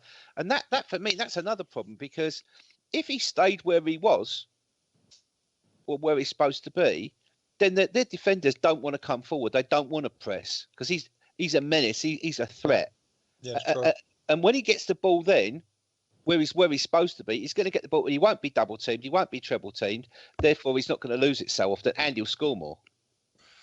Well, he's got everything. He can run the ball from the halfway line. He's got tremendous pace. He's got great dribbling skills. And when he's running, I should imagine when he's running at you as a centre half, you're shitting yourself, especially when they can't touch these players anymore. But I just think he does his best work in the final third, in between the lines of the penalty area, when they definitely can't touch him. He's got such quick feet that he'll just have a little shimmy. He'll move it to the side. And he'd have a strike on goal and stuff like that. I think that's where he can do his best work. But can we get him playing up top? I'm not quite sure, because what you just said, Steve. He does, if he plays on either right or left, he stops the fullbacks marauding forward, so it helps us out defensively as well. But again, but Gimli, I think you asked me, do I think he'll stay? I do. I honestly do think he'll stay, and I do think he'll stay because at the moment he is the main man at Arsenal Football Club. When he was at Barcelona and other teams, I don't think he was the main man, and I think he likes it, being the main man. And as long as we can add to the squad, and I think he would, he'd accept staying for, and even if, to be honest with you, if we do sell him. Although I think he's undroppable, it's a bit mad, but I do think you can still carry on as a good football team. Although you lose that little bit of what he gives, you might add from others that can't at the moment, like you said, because he's dropping in sometimes and taking up all the space of Ozil and Rambo and stuff like that. But there is also other options. I mean, you've got to look at it like this. Let's say, for example, that he stays, and that we say we're buying this new left Serbian back, who we've seen in the Italian leagues are really quite physical, hard, but a very attacking player, brilliant cross of the ball. If all of a sudden Wenger adds in another wide player on the other side who is more of an attacking fast forward. And he's got more of a partner to play with, or he sees that the people that are joining are the people he wants to play with. He's going to stay. And I think there's a lot to be said for him being the superstar, the main man there. He's never been that before. And that could convince him to stay. But let's say, for example, he went to Bayern. Now, if we sold him to Bayern for 55 million quid, someone at Bayern's got to lose their place to him. Would we take Douglas Costa and £20 million for Sanchez? Yeah, of course you fucking would. So, the idea that you losing him weakens the team, no, I don't buy that at all. And you've also got to remember he is 28, so maybe he's got, another, in that position, 3 years, Geoff? Yeah, 3 years. He's quite sprightly, though, so he'll most probably be able to carry on playing. I can imagine he plays on till he's 33, 34, though, because He'd be a pensioner down the post office doing 1,000 press-ups while he's waiting to collect his money, wouldn't he? Yeah, indeed. He would be. And I feel we should talk about Olivier Giroud and his situation as well. He came on in the 80th minute. 3 minutes later, he popped up with a header and he scored. A lot of people have said that he might be leaving. Was it Marseille were linked with 25 million euro or pound bid for him? I'm sure Chris is shouting at me now. Where do we stand on him, gents? Do you think we could move him on in the summer? Do you think he still has a part to play? I mean, if he's coming on and adding that dimension of possible headed goals, then surely he's worth keeping, isn't he, Danny? I've got toothache. Is he going to be happy because he's at that time of his career where he has they always say he's got one more big move left in him? Will he be happy to stay at Arsenal knowing we're probably not going to win anything ever while he's here, like the Premier League, which is what most players will want? He could get a big money move back to Marseille, who are doing stuff in France. They've just bought Patrice Evra from a retirement home in Italy, and they bought the bloke from West Ham. Was it Cabaye? No, Lanzini. That's the one. No, it's Payet. Payet. Yeah, I was thinking Cabaye, but he's at Palace. Yeah, so they've got a new owner there. I think they've got a new owner or takeover, and they are planning to do big things and falling on their arse as they're doing it because they are in the bottom half of the table and not doing too well. So if he does go there, he will score a lot of goals, but he won't. I don't think he'll get the wages that he's getting paid here, or he won't get the exposure for the national team that he gets here. But there again, it doesn't really matter how well you play as a Frenchman. If Deschamps doesn't like you, you don't play. This is like the problem. Lacazette. Chris cried when I said that. The problems he has, no matter how good you are, and he likes Giroud. So I don't know. Do you want to go back home and be a star, playing for one of the biggest teams in French football historically? Plus I think we have seen more and more this season that he isn't going to be a regular starter for us. He is going to be coming off the bench for us. It's probably best that he stays, but for him, it's probably best that he goes. I think, to be honest, you've got to look at it from another perspective. Okay, so he's Plan B. He can start singing the defamation of Strickland Banks as much as he likes, but he's not going to start. I think Wenger's very clear that he wants to start Welbeck wherever he can. That's a position we've got to strengthen. That's a position we've got to buy a better quality in. Somebody, as a business proposition, someone comes up to you and says, right, you've got a guy who's on 90 grand a week. That's £5.1 million a year. He's 31. He's going to want at least a 2 or 3 year contract. So that's 15 million quid for the contract. Or you can get 20 million euros for him now and not have his wages for 3 years. You sell him because he's not going to play regularly. As he gets older, he's going to be able to do less and less up front in that position. And we've got Danny Welbeck. We've probably got a player in the youth team that's going to come up and be on the fringes of that position, and we're going to buy in that position. So I would take the money. I would sell him. He's been a great player for the club, but he's got very static and very immobile. And whilst he links play up very well with lots of flicks and stuff, what he does is he makes the system that we're playing in at the moment very, very difficult for the other players behind him, because he doesn't stretch or pull defences about like Welbeck does, because he turns and runs at them, and Giroud can't do that. I want to grab your thoughts on the top floor and Champions League. Danny, how long have we been running for? Because this is going to be another one where in the YouTube comments it's just going to be, oh, this is fucking difficult to listen to because it's about 2 hours long. They love it. Some of them love it. No, switch off now, and if you enjoy it, stay for the ride. I've got no idea because we've got to chop the bits up in the middle and get rid of that because that was about 10 minutes. Can I also recommend, if you are going to listen to this podcast, having a knowledge of the English language better than the Sun newspaper is a must. So if you do read the Sun, or you do have a proclivity towards politics of that nature, and you are a fucking books are like kryptonite to you, probably best to fucking give it a miss. Yes, definitely so. So that's our disclaimer out the way. Danny? Yes? What do you want from me? I want some listener questions in a minute, but first I'm going to ask all of your Arsenal happiness ratings. And I just want to see if you guys think we can make the Champions League. Geoff, I'll start with you. Is it too much of an ask? I think so, to be perfectly honest with you. I do think that Liverpool got Borough at the weekend, and they've got West Ham away on the last game of the season. No, it's the other way round. Is it? Oh, is it? You sure? Oh, yeah, no. Oh, yeah, you're right. Yeah, true. You've got West Ham this week, and I can't really see them slipping up there. Can you, when push comes to shove? Surely.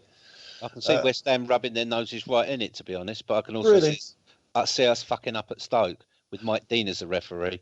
Yeah. No, I don't know. I think we'd be all right. I think we'd be all right against Stoke. I think we'd turn over Everton. Everton are definitely on the beach, aren't they? They can't go any further up. They can't go any further down. So, you know, they're not really at the races at the moment. We've also got Sunderland as well, don't forget. Yeah, they're down Sunderland. We've pulverised them, I think, mate. Right. I mean, it could actually, this is something I realised today, it could actually come down to goal difference. So that goal against, that game against Sunderland, could be quite important in terms of making sure our goal difference is better than Liverpool's, because if they drew with West Ham, we might finish level with them, and it might come down to goal difference. And we what's their goal difference like, Danny? He's going to find out. You've caught me there. That's all right. It was off the cuff, isn't it? And I'll go and find it. All right. Well, we find out goal difference. I can go to Arsenal, the Arsenal happiness rating of the week. Geoff, I don't know if you've done one of these before. How happy have Arsenal made you this week out of 10? You could have something like a 7.4, a 0.4, a solid 10. Yeah. How happy have Arsenal made you this week? I've still got the ump a little bit from their previous performances, especially the Tottenham match. But I'm a 7. A solid 7. Steve? Two good wins. Definitely. I've also got the ump about the Tottenham game because if you go there and you compete and you lose, that's last week though. Yeah, that is last week. But if you go there and you compete and you lose, you okay, it hurts, but you don't mind. If you go there and you don't show up, then it does.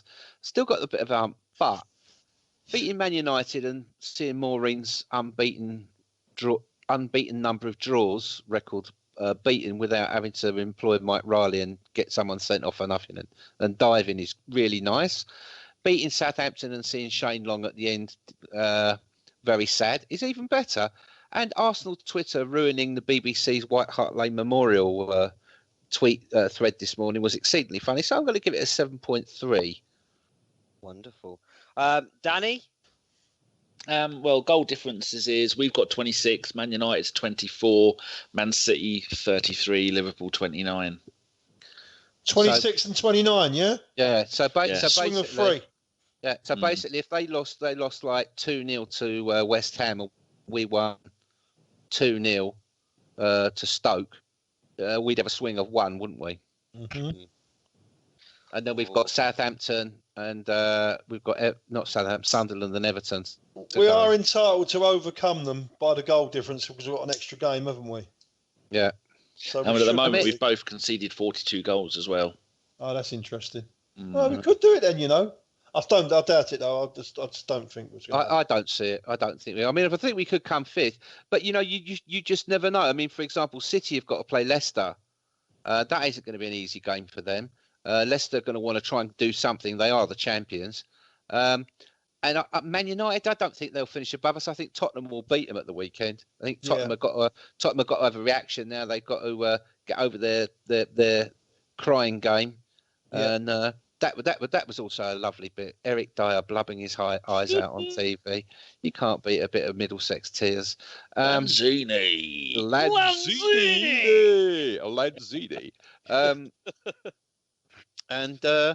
So you just never know. I mean, I just think, what if you asked Arsene Wenger what he'd say is, you've got to take each time as it goes. It's not in our own hands. We do need one of Liverpool or City to fuck up. But the way Liverpool have been playing this season, the stupidity they've got up to, and the fact that West Ham, they would love to do to Liverpool what they did to Tottenham. They would just love it. Yeah, definitely. Danny, your Arsenal happiness rating of the week. Then we will do a few listener questions as time permits. We've got the predictions for Stoke and Sunderland, and then some shout-outs, and then we're done. I'm going to have to give it an 8.5. Any time you beat Man United 2-0 and then you go away to a team like Southampton, then it's got to be good. But the other thing you wanted me to point out was the fact that Sanchez has now scored 20 goals in the Premier League, and there's only four other players who ever scored 20 goals in a Premier League season for Arsenal: Henry, Wright, Van Persie, and Adebayor. And also, at the beginning of the season, Sanchez was right down in about 12th place for top goal scorer. This season, he's now overtaken Kanu, Wiltord, Fabregas, Adebayor, Ljungberg, and he's now in 1, 2, 3, 4, 5, 6, 7. He's in 8th place with 49 Premier League goals. And the next one he's got to try and catch is Perez, who's on 62. So if he stays next season, he could end up being about our 5th top goal scorer in the Premier League in only 4 seasons. So hopefully he stays. Yep. And my Arsenal happiness rating for the week is probably a 7.5. I've still got the arsehole from that shower the other week. You can't, like Steve said, if they turned up and they showed heart and they played and they lost a closely fought game, you wouldn't have such of a problem. But because they didn't turn up and they were shit, it still pisses me off. But on the other side of the coin, beating Man United is always a great result, regardless of what team they put out. And winning against Southampton, superb. And as Steve again said, the tears of Eric Dyer on the television, I could just put it in my tea. It would be sweeter than sugar. Use him as lubricant. Yeah. I think Dele Alli might use that. It's better than pedigree chum. Well, I should say to the listeners as well, how many people from ABW have actually said Lanzini in the WhatsApp group this week? We even had Dom. Dom said it as well, didn't he? He was like, Lanzini! He was ordering food, though, when he said that. He probably was. Yeah. Right, then. Probably thought to pass the dish. Listener questions, Danny. Righto. I'm going to go back to Noma's one because she sent one that's taken up half the page. So Noma always sends in great questions. So I've not read this through yet. Our troubles this season have me wondering if perhaps we managed to finish 4th for all those years due to simply being the 4th best team, and now the competition being much further behind. Oh, and there's no now there. That was the next line. And the competition being much further behind. Now that the competition is closer, we are struggling. In essence, Wenger never underachieved, but never overachieved either. Basically, a golfer hitting par every single time, getting 4th was about our level. Not like the lot up the road who have been overachieving for some time now. Yes. So I think that's where's the question? That's more of a statement, but as it was Noma who sent it in, I read it out. Yeah, so I think she's got a point there. Does anyone agree? Yeah. Well, I can't see. It's only this year, maybe last season, Tottenham have overachieved. Apart from that, I don't think they've overachieved at all. I think they've been on par. I think Arsene has overachieved in his early days, without a shadow of a doubt, to overcome Manchester United and their mental team that they had and the power that they had. And he's won. We've won 2 FA Cups recently, which is it's a great achievement. It's teams that would love to be in that position, win 2 FA Cups in 3 seasons. Hopefully we can do it again this season. Right. I would look at it in a different way. I would say, look at it like this. You have to look forward to look at it like this. If you look back at the 10 years where Wenger had the spending constraints on him, whether those spending constraints were his or whether they were Stan Kroenke's, they were there. And Arsenal suffered in that 10 years. And for 7 years of that, he didn't win a trophy. And then he won the 2 FA Cups.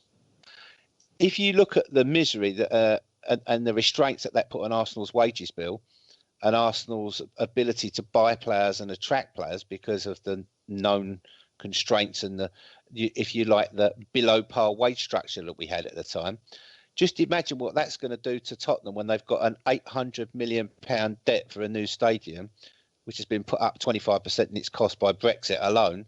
Are the constraints that they're going to face on their wage bills and their transfer fees, and the fact that every player that they sell, the money's going to just be sunk into the pit called the ground.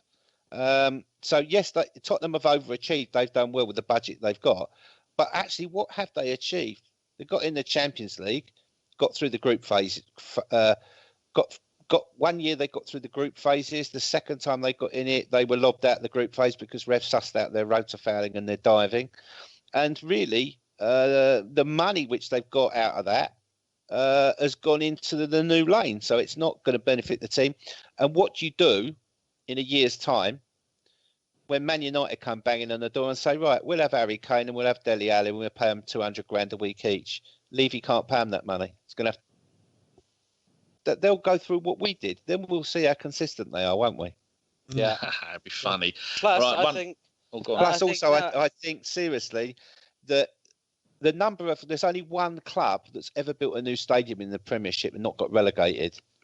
It's going to be interesting to see how Tottenham match with theirs, because Chelsea won't have a problem because Roman can sit there and lend them money. But the thing is, as well, they've got to play all their games at Wembley. We've seen what their form in the Champions League has been like there. You know, ask me that same question 1 year from now. Can you imagine that game as a derby, Geoff? There could be 40,000 Arsenal fans going to that game. Mate, they've got a big. I saw the allocations, not the actual figures, but the blocks the other day. We've got like 3 lower tier blocks and 3 upper tier blocks. So that's a hell of a lot of Arsenal fans, you know. Can you imagine the absolute murders on Wembley Way? Fuck knows how they're going to police that, mate. Honestly, I don't know how they're going to do that. I reckon they might make them play at 8 o'clock in the morning or something. I honestly don't know how they're going to do it because, you know, the problem is, you know, listen, I don't condone hooliganism and stuff like that, but we get bullied like fuck when we go down to White Hart Lane. You might have saw my Periscope when I was down there a couple of weeks ago. I was watching that, yeah. It was mental, mate. Honestly, banging on the police vans, and you couldn't see half of it. I didn't film half of it, but it's just a proper gauntlet. It's the most horrible place to go, and there's the reason is because no disrespect to the guys that go at the moment, they're all Arsenal fans, but none of the so-called herd, they call it, can get away tickets anymore, really. You know, not in great numbers. You understand what I'm saying to you? So they don't go. So, you know, all you got is to go to the Arsenal game there. You know, they're Arsenal fans, of course, but they're not. They just want to go and see the game. They're not interested in any of that, you know, that stuff that went on before. So they walk to the ground and they just get bullied, and it's just bad. It's just embarrassing. Now that might change. That might change when we go to Wembley, because all the boys that are into all that kind of business, they will get a ticket. And you know them. And the other thing is as well, the biggest problem at Tottenham is Tottenham Police. They've been shit since Broadwater Farm. They've always had aggravation with the local community. They allow that situation to take place out there. They've allowed that mob to stand out there pre-kick-off. You know, any other ground in the Premiership, they wouldn't be allowed to stand out there. They'd be told, you've got to be in the ground by this time or you're not getting in. And if you're around the ground with a ticket and you aren't in by time X, you'll be nicked. And they would just week in, week out do it, and issuing banning orders. Before you know it, all that little mob that are out there being a pain in the bollocks, they'd all be gone. I was standing there waiting for a few of my pals, some Tottenham fans, some Arsenal fans. We all just, every Tottenham game, we all have a little chat amongst ourselves and that. And then, so I was there quite early, and I was standing there waiting, and there was mobs of Tottenham fans just turning up at that corner pin. And it was just, you know, and they put all the police, and all of a sudden, about 400 metres down Tottenham High Road, I could hear all like a load of noise and skirmish, and I thought I'd look over, and there was about 7 or 8 policemen walking down the road, and they looked like they were protecting somebody, and I couldn't see. And as I was coming up, and there was Tottenham fans buzzing bottles of water over and stuff like that. As they got closer to me, there was one guy and a kid, right? When I say kid, he was about 13 or 14, right? There's one guy, the guy weren't very old himself, maybe 30 or 35 or something like that. He had an Arsenal top on with a jacket over the top. He's obviously been dug out on the way to the stadium, right? And it was like 300 Tottenham fans just baying for his blood. This guy, it's only even money. This guy was a tourist. You understand me? Didn't realise the coup that you can't go to Tottenham with your Arsenal shirt on. But he had to get a police escort to the stadium. 2 people. One of them a kid. That's ridiculous. That mob needs to be cleared away from out there. It's a joke, mate. Honestly, and it's just and they've got like Robbie said on that IFT TV. They have got to do something about it. It's got to be a way to block the roads off. But it's such a long road and it's such a piss hole to get to. You can't get out of White Hart Lane because you are going to run the gauntlet. All the Tottenham fans get off there. If you get out at Seven Sisters Road, you got 1.5 miles, 2 miles to walk, and they pick you off on the way up. And they've got all little mobs hiding down the side roads. Yeah, little spotters and that, and they just smell. And they walk up the side of you and they'll ask you questions. Who's the reserve team goalkeeper, mate? Or how did we get on yesterday? Or, in the reserves, the under-21 game, blah, blah, blah. They'll just deliberately ask you questions. And if you don't know the answers, mate, it's on you. Disgrace. One question each now. Gimli, from Pito 100. Why does Alexis lose the ball so much? Is it his playing style, or is it that he does not trust the quality of his teammates? Scathing. I do think he tries to dribble the ball too much when maybe there's a simple pass. I think he could probably simplify his game. Look how it worked for Aaron Ramsey for that one season. As to why he loses the ball, I think it's because he tries things that other players don't. And sometimes it comes off, and like against Southampton, he tried it, it came off, and it was fantastic. He scored a goal, and other times it doesn't. But I think if it was 5 times and it tried it and it didn't come off, but that one time it did, and we saw the goal like we did against Southampton, I wouldn't mind that. I like seeing sexy football, so long may it continue. Good. I'm just doing my predictions, ready for when you ask me. Right, next question is going to go to Geoff. From Mark Blondale, he says, what is wrong with our current training methods? Every ball is played behind the receiving player, causing them to slow down our fast runs and plays. I just think they've been a little bit void of confidence at the moment, and they're just overcautious. So they make sure that the ball gets there rather than if they're playing a through ball.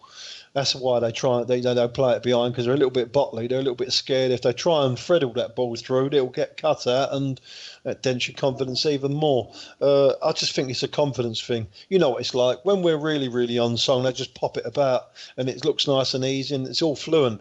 If it's not, we struggle. Yeah. True. Right. Next one for Steve from Ryan Corasi. I'm taking one of those letters out. Corsi. There you go. Does anyone or Steve have any insight on whether the acquisition of Stat DNA has been a success? Has it positively contributed to the club? Yes. Stats DNA was acquired for a very good reason.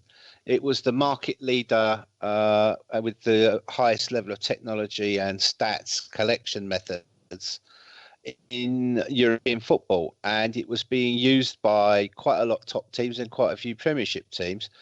Arsenal started to use it, and they realised, I think Ivan Gazidis realised what a great asset it was, and he decided that he would buy it to prevent other teams from using it. And by buying it, he got all the data that they collected on all the other teams, and he got access to it, and they couldn't stop him doing it, because when Arsenal bought Stats DNA, they resigned all the contracts to all the other teams, as far as I'm aware, and they use it only for their own purposes. And they use it for a lot of the things. Ben, the guy from the video coach, guy we got from Leicester, uses it. I would suspect a lot of people in playing operations use it. And they use it to help them to identify players. It's one of the things that led them to buy Rob Holding. It's one of the things that led them to buy. And obviously, like everything, it's not going to be perfect, but they used it. They used it to identify Gabriel. They used it to identify some of the other players we bought since, Lucas Perez, for example. But it's only really used by Arsenal in searching for players, I think, in 1.5 seasons. So really, you have to and I think at first Arsene Wenger was a bit sceptical about it, but now you hear him talking about things like expected goals, and he uses stats terms, so he's obviously well into it. And knowing him, he's an academic, he's probably got well into it by now. So I think he probably sees the value of it coupled with many other things. So yeah, I think it would be a very good deal. We paid fuck all for it anyway. We paid, I think, less than £3 million for it. Good. Your Wi-Fi's been a bit wonky. What are you doing? Moving my head, sorry. I doubt that's doing it. Maybe, I don't know, poke some things. Gimli, this is from Chris Nielsen. Do you want video technology within the penalty area to help the referees, or even offside for offside calls and red cards? Oh, yes, I do. I do. I think straight really? out. Yes, in the same way that I think goal line technology has brought the game on wonders. I think, we could see things like that. The penalty call against Harry Kane the other week. Could you say that was a penalty? The Marcus Rashford dived as well. These things make the difference in a title race. And at the end of it, I know you can say that it might stop the game, but really one man looking at a replay, how much does that stop the game? 3 seconds. Yeah, exactly. If that's the difference between a match-winning call, then I think, all for it. We'd have had 3 league championships by now, mate, in the last 10 years if that happened. I swear to God. I think. Go on, Steve. Sorry. Can I make a point? I think what it would do if you brought it in for offside, and it's quite easy to do because you put chips in the players' shirts and you put a chip in the ball, and you just put a computer grid over the pitch. So it's very easy. You get a beep in your ear that someone's offside. It replays it to your wristwatch, like type iPhone type thing. You can see who's offside in there. And you need to change the offside rule. This phase thing is bullshit. If you're offside, you stand in front of a keeper, you are interfering with play. But I think what it would do is it would give the game its credibility back. I think it would remove any shadow of any doubt by fans that the game is fixed. Because I think there's a lot of fans who watch the Premiership, can see that Spurs are allowed to cheat, United are allowed to cheat, that there are other clubs who are completely penalised by it. And I think also it would remove the facility from referees to ignore offences. But I think the other thing is, if you bring that in, then why not go the whole hog and say every match has got to be post-video scrutinised by a panel of referees, so all the off-ball stuff that referees miss gets picked up, players get done. After one season, the game would be cleaned up dramatically, don't you think, Geoff? I just think, personally, I think anything in the penalty areas we should look at. Anything that's a little bit dubious in the penalty areas, it's not clear cut, we should look at. Because otherwise, if you do it all over the pitch, it'd take too long all the time, mate. You'd be adding like 10 minutes of time on at the end of the game. I'll tell you something else I'd like to see as well. I don't know if the rest of you boys agree with me. Like naked linesman. No. Oh, if it was that girl. That Marla Pingling. Yeah. Can't say that. They've had lady listeners up in arms. No, yes. I'm sticking Kate's to naked linesman men for the ladies. Kate will listen to this, so Good. I'm probably in trouble already anyway. But no, I'd like us to take a step in the path of rugby, where you can hear what's said between players and referees. I think that They would. tried that once, didn't they, with an Arsenal game? Yeah, they should. I think you'd get into the game more knowing what was going on, and also it would cut player dissent, because if you're going out to everyone on television, then you're going to be careful what you're saying, because if you say something that's nasty, fucking red card, you're off, just like it should be. Just like here. Yeah. But has anybody ever said, or was there any rules against the players having little bits in their ears, like earphones, so the manager talking to them like that? Is that illegal? Or has no one tried it? Yes, it is illegal. You know, that would be illegal coaching. That'd be good. But I mean, tune into it. But I agree with Gimli, but I would also like to see, after the games, referees and linesmen have to come out and talk to the TV. If a rugby referee can do it and the rugby match fifth official upstairs can do it, why can't they do it in football? You're making decisions which are affecting league positions, bonuses. You're also making things which affect people's bets and gambles. So why shouldn't they have to justify themselves? We should take all them mistakes. We can quite easily take all them mistakes that they are making out of their hands, i.e. the video stuff, and then they can come and talk about what you like afterwards. You know what I'm saying? Yeah, because it won't be their problem. All they have to do is see how quickly the people at home get to see whether it is offside or not. It's seconds. There you go. That's what they need to do. But I wouldn't have it for absolutely everything because, like Geoff said, it will slow the game down. But just important things. Sky Sports will go 3 seconds after it's happened. There you go. That was offside. That was a penalty. That wasn't. It's easy as that. But they won't because we all know the FA and the UEFA and all that. Like, in my personal opinion, are all a bunch of corrupt scumbags. And also, as well, I mean, it would stop teams like Tottenham practicing for penalties and being given the rub of the green to do rota fouling by the referees. It would stop them getting 15 points they didn't deserve. And you take those 15 points off of them now, where would they be? 8th or 9th? Hopefully. How many penalties they had this season off the top of your head? 12, 13? Something like that. Who have had? And do you know what? They've all been got in the same way, Geoff. Yeah. Here's how they do it. You run diagonally across the box to the corner line. Yeah. And you wait for a player to come near you, then you kick your own ankle and fall over. Yeah, or kick your leg out, don't you, into their legs. Yeah. Kane has scored 5 and Ali has scored 1 penalty. Yeah. But that's Son the headed up Git. Only 6 penalties, Dan? I don't think so, mate. That's what they've scored. Yeah. In the Premier League, how many did they get in the FA Cup? Oh, they didn't get in the Champions League. They didn't get any because they got sussed out. Anyway, carry on, Danny. Right, question for you, Geoff. From Gunnar Murphy, to be sure. He says, should Wenger have given an opinion on the director of football role when he won't even clarify his own position? Doesn't this stink of utter arrogance? I thought I'd save that one for you. Yeah, I've been on this for the last couple of days.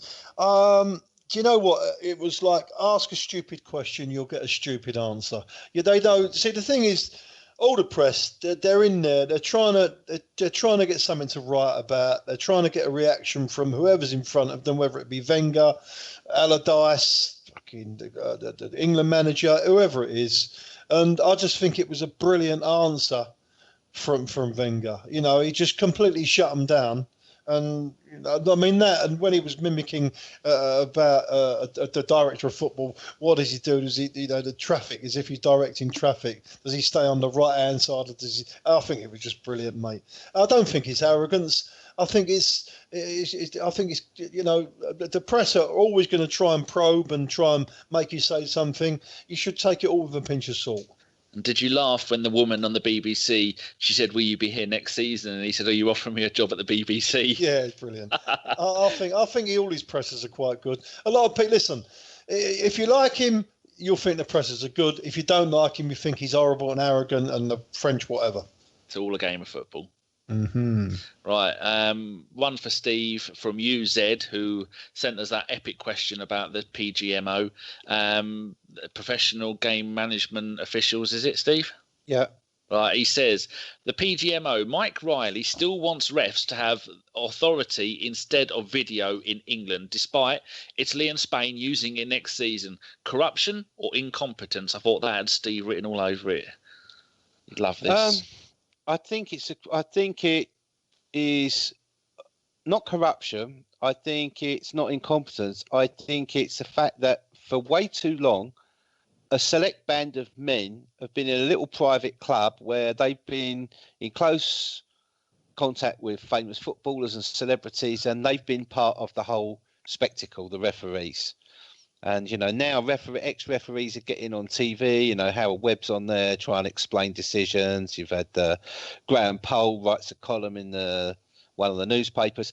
And they've been used to being the final arbiter of the game. They've been used to being able to walk around, strut around the pitch and give their judgment and be completely unaccountable and not questioned at all. And I can say they will turn around and say, "Oh, but we have assessors." And my answer to that is, well, if you were the assessor that watched Mike Riley's complete corrupt and incompetent performance against when refereeing Manchester United and Arsenal for the 50th game in our unbeaten run, where we sent off Sol Campbell for nothing for a Rooney blatant dive and allowed the Neville brothers to kick Reyes to death and didn't even book either of them. If you see that, you can see that that's, their assessors have no role to play. And can you name another job where you could go to work and be completely incompetent, fuck up royally like that, to that extent, and then the next week you'd be told, oh, you're not going to referee. You're not going to play in the big office this week. You've got to go to the office down Great Yarmouth and play around for there for 2 weeks. And when it's all gone quiet again, you can come back and fuck up some more. That's what referees assessors do. They send them down to the championship. Why should championship teams have that crap inflicted on them? Shouldn't the refereeing standard be the same throughout all the divisions? So, they don't like it because they're now going to have to be accountable and they're going to be challenged. And also, I think there is an element of they can't fix the outcome of matches anymore. It's going to mean that they won't be able to turn the blind eye to the England captains consistently fouling or being foul-mouthed. It's going to mean that they can't turn a blind eye to Tottenham's diving or rota fouling. So, it also mean they can't have favourite players who they give deference to. It's going to mean that actually they are going to have to do what they're supposed to do, and that's arbitrate in the game fairly without bias. So, Mike Riley can jump up and down as much as he likes. When it works perfectly in La Liga and it cleans up La Liga and it starts to work perfectly in the other leagues in Europe, it's going to happen in England anyway, whether he likes it or not. So he can shove it up his arse. There you go. That question was almost written for Steve. Quick few ones now, only a couple. From Ahmet Benley, who says, if Arsenal somehow folded, would you be able to choose another side to follow? If so, who? Well, I've had a little think about this. My one would be Barnet. Gimli, yours would be Oxford United. Yep. Steve, what would yours be? Legia Warsaw or something?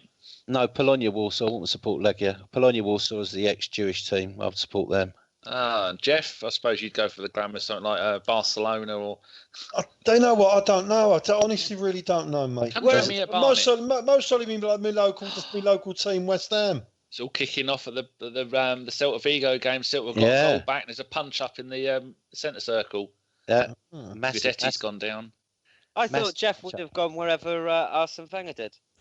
Cheek. Wenger's going to open a car wash on the Seven Sisters, Geoff. You'll be there with bucket and sponge. Right, one quick one from here from someone called She. Hold on, there's red cards being brandished left, right, and centre here. These people will not be playing in the final. One of them's a Man United player. Lovely. Right, listen. One from Gavat Shewar. He says, who would win? Oh, God, if anyone listens to he tortures me at the end of one of the last couple of pods that he was on. The 98 side with Sonogo instead of Anelka, or the 87 side with Thierry Henry rather than Charlie Nicholas. Gimli. Or the 87 side. Geoff? That's a tough one, isn't it? I think it's a stupid question. Yeah, I know. I think I'll just for a bit of fun, you know what I'm going to say. I fancy the Wenger team. Yeah. More quality, mate. Steve? Fancy the old team. Oh, well, it's still going on. It's still going on here. They're having to march these two bots off and separate them on the sideline. Oh, and the subs are getting involved now. Splendid business. Lovely. I think I'm going to have to go with the 98 side with Sonogo just for shits and giggles because he would have been about 3 at that time. Right. North Bank Man says, any pre-match rituals before an Arsenal game and an ideal meal before kickoff? Well, the ideal meal is obviously going to be at Pinebury Corner, isn't it, Geoff? Yeah, definitely. Absolutely. You've got to go down there. Listeners, all our millions of listeners, you should get down there if you're visiting Arsenal Football Club. And if you They've got a new shop, haven't they, Geoff? I have at King's Cross, apparently. It's not open yet, but it's just finishing it off now. And if you go there and you mention ABW and Geoff's name, you'll get a 0% family discount. They'll have no idea what you're going on about. If I do go for something to eat for lunch before we're playing an afternoon game, I always go there. We've got a fish and chip shop here in Warsaw, not far from where I live. So I go and have fish and chips, and I've got a craft beer pub. I go and have a couple of pints in there. Sometimes I sit in the pub and watch the game on my phone. Or on the telly in there. Oh, yeah. That's it, really. And my pre-game ritual is don't watch any of the pre-game nonsense because it's all bullshit. Gimli, shall I move on or have you got an answer? I was going to say, you're probably not awake, are you? No, in fact, the last time it was 3 minutes into the game before I'd got to it. Right, so just a quick little hello to people who sent in other questions. Karan Guna 14, Neil F1, Alonso Spencer, Chris Lodato, Kev Arsenal 1990, and Pat Rainsford, who had another director of football question, but it was along the same lines as the other one. So there you go. Thank you very much, people. Some superb questions as always. Gimli, predictions. Have you muted yourself? He's asleep. I have. I've muted myself. I've done a Geoff Arsenal, but at least I wasn't late. I was here at 7:20. Yeah, I know. I actually shit the bed. He was actually fucking early. I think Where the I've got f- where to the put his fuck- clocks back. Where the fuck you been for the last 6 months, Gimli? That's what I want to say. Oh, I've been on gardening leave, Geoff. Yeah, Garden I was know. a shithole. Oh no. Oh no. Oh, that Eric Bailey. Oh, it's Eric Bailey who's got sent off. Yeah. That's no loss for the final, is it? He's only played one Premier League game. No. Oh, that's Premier League 2. No, he's played 22 Premier League games this season. That was a £38 million well spent, according to this site. Skimley, come on, predictions. I've got no. This could be 5 hours long at this rate. Yes, I know. Stoke away and Sunderland home. I'll go first to speed this up. I'm for Stoke away. I'm going a 1-0 Arsenal win with Alexis first scorer. And Sunderland at home, I'm going 3-0 with Alexis as the first scorer again. Danny. I'm going to go Stoke away 1-1 Sanchez. That's Saturday 5:30 and it's on Sky Sports. And for Sunderland at home, it's not on TV. Tuesday 7:45. I'm going to go 5-0 and Welbeck to break. He's quack quack. Oops. Beautiful. Geoff? 2-0 Stoke City. Alexis. The Sunderland game, I think we'll win 4-0. And the first goal will be scored by a shot in the dark. Rambo. Oh, did you hear that? Jason's rubbing his hands together and going, go on, Geoff, you're beauty. Steve?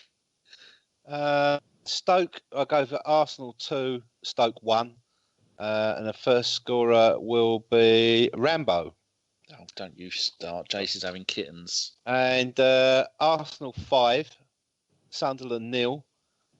First scorer Sanchez. Oh, we forgot to get Luke's predictions. Oh, You can DM him, can't you? Oh, Yeah, we'll give it a DM go. If he hasn't already blocked you, I've just seen what you tweeted. No, seriously, Geoff, I know that this podcast is going on, but you sorted the guest, and Danny just tweeted him.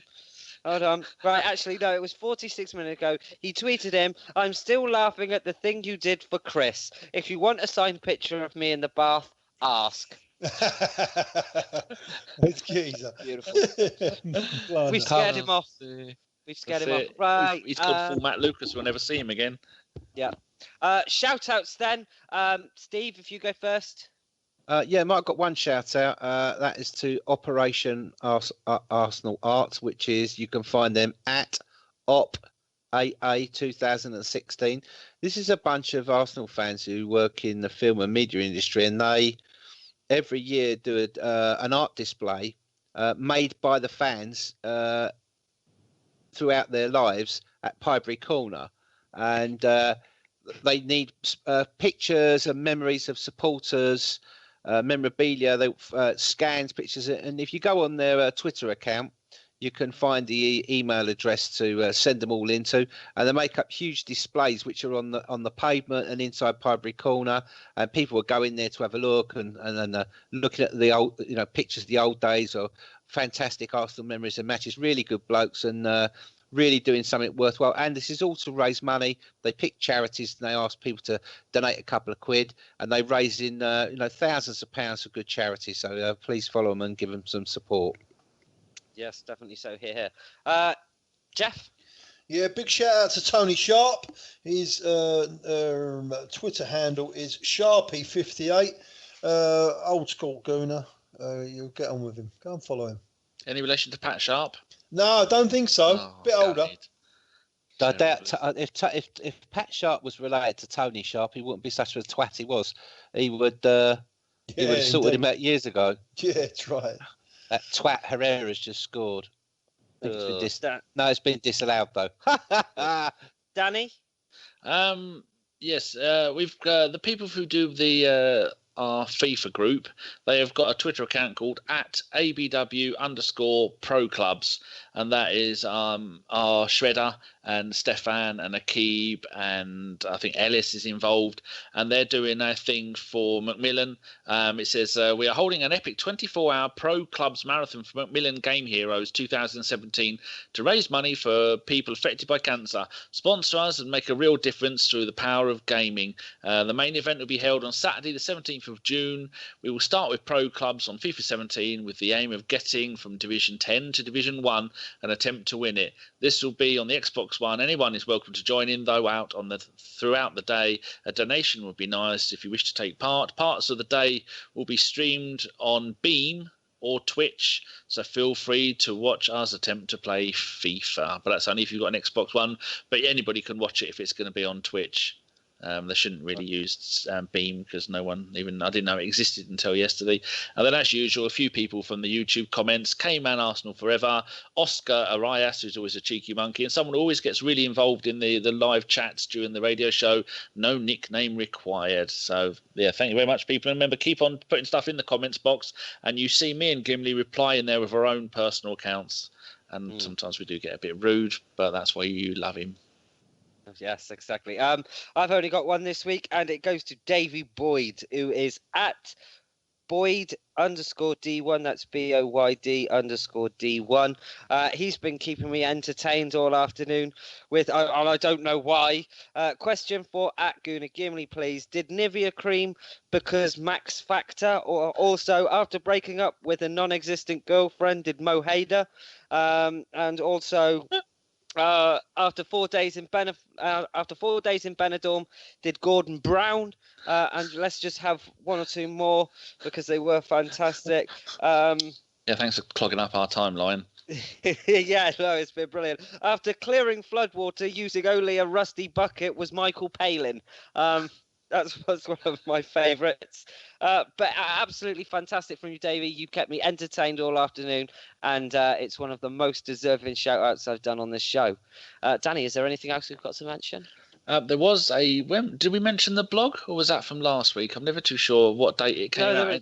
There is a blog. There is a blog to mention. I knew there is, but I wasn't sure when it was released. 6th of May. So, yes, it's hints, allegations and goals left unscored. A tactical look back at the Tottenham game by our very own Drew, who is at AFC BVB 1410. That's because he's a Dortmund fan as well on the 1410. I don't know, maybe that's his shoe size. So, yeah, we finally got a blog out, and there might be a few more coming because we're on the up as a team, and there's good stuff to talk about. So, as well, congratulations to OG and Drew and Luke and Simon. Yeah, I think that's it, isn't it? I think the rest of them died. No, or got abducted, didn't they? Did they get abducted? I or stolen? I'm not saying words. You know, I say things. It sounds bad. And Jesus! Look, you know what you're on about, Davey Boyd. Jono's put, did Freddie star? Ricky's put, did Percy throw her? Dave's put, was Brian close? it's terrible, and it's going to go on all night. Stop it, you minges. Right. All that's left then is to really thank all of you that were involved. Luke, who was gone, Steve, Geoff and Danny, of course, you had to be here. Thanks for turning up again. How many weeks out? This? Is Five? That five now? And Geoff cancelled for 3 of them. He's in our bad books now. This only goes down as half a show, Geoff, on your list. You can have me next week and the week after if you need me. Oh, Jesus. That's wonderful. Respond at the bottom of the podcast, as always. Leave your thumbs up. And as or Danny down, said, we don't care. Yeah, or down. You know, subscribe if you want or not, we don't care. Chris wasn't on this week, so I'd expect plenty of thumbs up. Carpenter out. Carpenter out.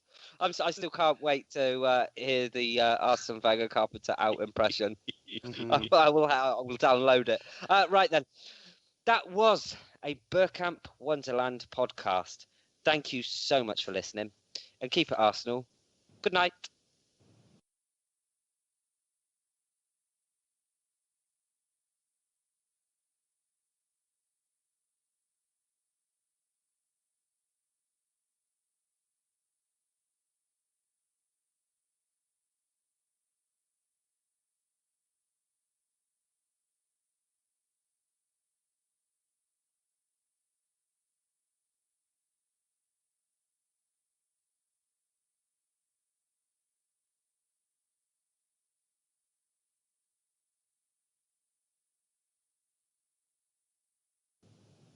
And keep it Arsenal.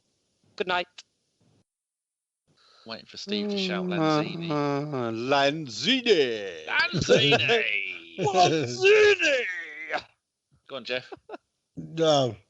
I'm going to be the only one that leaves it. I'll wait for the time, man. Go on, You've got to Geoff. time it perfectly. No. Before you know, you are doing a Lanzini. Do you not think he sort of sounds like a posh version of Mike Smash from Harry Enfield? That bloke. That's right. I was outside of White Hart Lane on the train and I opened the can and I just walked down there with the chaps and outside singing Spurs are on their way to somewhere and what a lot of work for charity. Yeah, they do a lot of work for charity. They don't like to talk about it. That Luke Kempner did a good Andy Murray, didn't he? Yeah, that was a fucking brilliant Andy Murray. Fucking, and I sounded like him, mate. I was laughing, man. That Wenger. I tell you what, if I didn't know better, I would swear that is Wenger. Maybe we should do an ABW dirty soapbox of all these Arsene Wenger bits. It'll only be a couple of minutes long, but it's funny. Yeah, good, very good. Very good. And so, did you meet him just from doing the podcast then, Geoff? Podcast, yeah, of course, yeah, really nice guy he is. Yeah, I didn't know, but he had been following me, so it was quite good. Everybody follows you, Geoff. Oh, fuck knows what for, mate. So they can get the latest Uber updates. Yeah, that's it. That's all it is now. That one the other day where that bloke crashed into the back of some utes. And they got out there and he took two of them on. Yeah, I know. Well, but your trousers didn't even fit, did they? Oh, no. Fucking joke. Would you believe there is a grown man stood in the fucking crowd at Old Trafford? He's got no shirt on. He's dyed his body red. He's got black hair and spikes. He's a red devil, right? And he's got his son. Got a son next to him. And his son on his shoulders, yeah. Mental, mate. Fucking mental. And people are complaining about our fucking fans lurking around in stupid garb. Fuck. I tell you. Yeah, they won't be laughing when they've got to spend 5 hours driving back down to Essex, though, will they? Cunts. Go on, Kim. Geoff, Yeah. Have you been listening to the podcast? Of course he has. No, not the last couple of weeks I haven't. I've got to be honest with you. I've been fucking mad busy, mate. David has been having you on. He's been fucking doing impressions of you. Oh, is he? That's right. I heard him talking about it. Get down, dog. Yeah. Get down, dog. He does it better than you, Geoff. You want to give up? Oh, I'll have to listen to it then. He's good. He's been ready 3 weeks in a row. Yeah, if you remember the win over Man City, I think it was, at the end of that podcast, right as I'm doing the outro, he does it. But he does it. He's been doing it all the way through the podcast. Has he really? In your absence, yeah. In my absence, I like Copyright it. issues, Geoff. I'll listen to them on my bite tomorrow then, in that case. Not taking the car out anymore. No, fuck that, mate. Oh, never again, mate. No, my Merc convertible's been in the garage for 10 weeks. I don't even bother ringing him anymore to see what the fuck's going on with it. Well, what was wrong with it, Dan? Do you know? It was the alternator, and then it was trying to, because it's 24 years old now, trying to get a motor for the rear window. Yeah. And then the roof was a bit sticky, and the seat. Has yours got seatbelt reaches? So when you sit on a seat, it brings the seatbelt to you. No, mine's got that, and they weren't working. Yeah. Fucking. What's mine? An 88, mine 88, 89, mine. So. Mine's a 94. Yeah. So, but I've just got I've got. It's going into. Next week, it's going to go into the paint shop and straight from there. They've gone up in money, mad money there, them fucking cars. Seriously, I know. And 300 SLs have gone crazy. So there's ones like mine on eBay. They go for 22 grand. Yeah, mental, mate. They're all gone mad now. If I can get that for it, I'll be happy. Yeah. I'll buy Gimli a new hat. Would you really? No. I'll send you an old one. We still need to sort out the donations prizes from last summer. We still haven't fucking done that. What's the donations prize? We've got a load of people. So like Jason gave us a shirt. Loads of people, like you gave the tickets, and some of those were given away. But we got a load. Like Akib gave us some books. They're all still sat in here. And I think there's a few other people sent me some bits from Maybe W. We meant to give them all away. Have you done that yet? No. Oh, why don't you just roll it over to this year? Because we're nearly done. I know if those people have won those things and they've not been sent them, that's really. No, nobody's won it. I've not even done the draw. Oh right. Yeah. And there was that one bloke in America who won the big box of everything, which is why we still got it. And I said, mate, it's going to cost us about 60 quid to send it. He went, just get Geoff to unblock me. And he said, that'll do. And they went, all right. So Geoff did. Oh, was that right? Yeah. Yeah, good bloke. Yeah, he works at LSU. Or he did work. So roll it over. So roll it over. Maybe. Yeah, just roll it over and do it that way. That way we've got something to give people. Are we waiting for for Gimli's other sock? Do you reckon that'll come back and be as part of it? I reckon I could You knock ditch one up. Colin's younger brother. The one thing I wanted to ask you, Luke, is we know you do an exceptional Arsene Wenger impression. Now, when we had Matt Lucas on, we got him to do Bubbles De Vere and introduce the show. Yeah. If there would be any way you could give us a small voice clip that we could play at the start of Arsene Wenger saying so, like something humorous, something like he would say, or are you in or out? Just out of curiosity. I'm out, but I'm closer to Geoff's point of view. But I think last time I was on a podcast with Geoff like a couple of weeks back, and I managed to convince him that it would be quite exciting if we had a different manager. So I'm closer to Geoff's point of view, but I'm still I am Wenger out. Geoff's been podcasting with us for how long, Danny? About 4 years. Yeah. Hold on, Geoff's been moonlighting. Yeah. What with other dirty splitter? Yeah. No. So what? Just do an intro, sort of. Welcome to Bergkamp Wonderland podcast. Yeah, I would say, hello, I'm Arsene Wenger, and you're listening to a Bergkamp Wonderland podcast. Something like that would be superb. And something humorous around that. Do you want me to do it now? Whenever you're ready, it can be at the end of the show or whatever. I mean, Danny can always... Whenever the inspiration grabs you, I'm recording. You know when the actual show starts, because Gimli will go, hello and welcome. And sometimes I use this bits for the extras, because sometimes we have extras at the end of the show. But if you ever need an edited or unedited copy of this, or you ever need to use any of it, fuck knows why you would just use it or just start. You don't need any permissions. There's none of that copyright nonsense. Yeah. Well, I'll just go for it now. Go on then. Okay, you ready? Yeah. Look, everybody, I must say it's a big pleasure for me to be appearing on the Bergkamp Wonderland podcast, the top podcast. And yes, enjoy, certainly. How's that? That was superb. Thank you. All right. We'll put that on the beginning of the show. That's really good. That was 18 minutes. I'll make a note of that. Waiting for me to go. Right, now do it as Arsene Wenger. No, it was superb. When did you realise you could do accents so well? Because most people have had years to train on doing them, like the famous ones, but you'll pick up the ones from Big Brother in like a matter of days.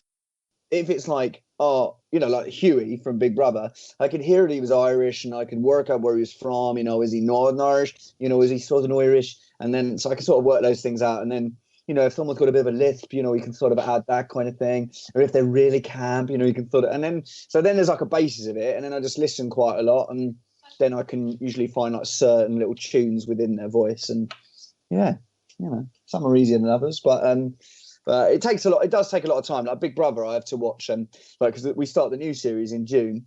And I love it. I've not missed this. The only series I've not watched is one where they did a teenagers one.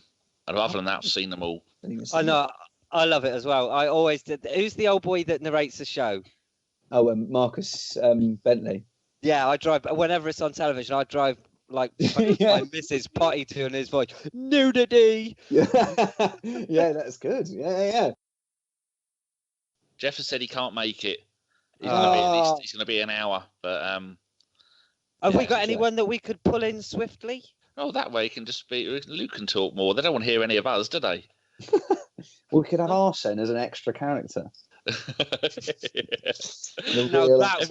that would be amazing. Every answer, I did not see it. Yeah, exactly. Look, I don't know, but I will tell you'll find out soon. I've got some really good questions as usual. Got loads of. Plus Luke's got to be going in less than an hour. Okay. I should have said that before we started chatting. You probably should have. Not my fault. Yes, I've got to go at about 8:45. 8:45. Okay, we should kick this on then. I'm about to start recording, Baba. Okay, 1 second. I thought we had loads of questions, and it turns out it's just a couple of our friends just arguing with each other on our timeline. Tits. Do you want to put something out for questions then? I've got loads of questions. Got.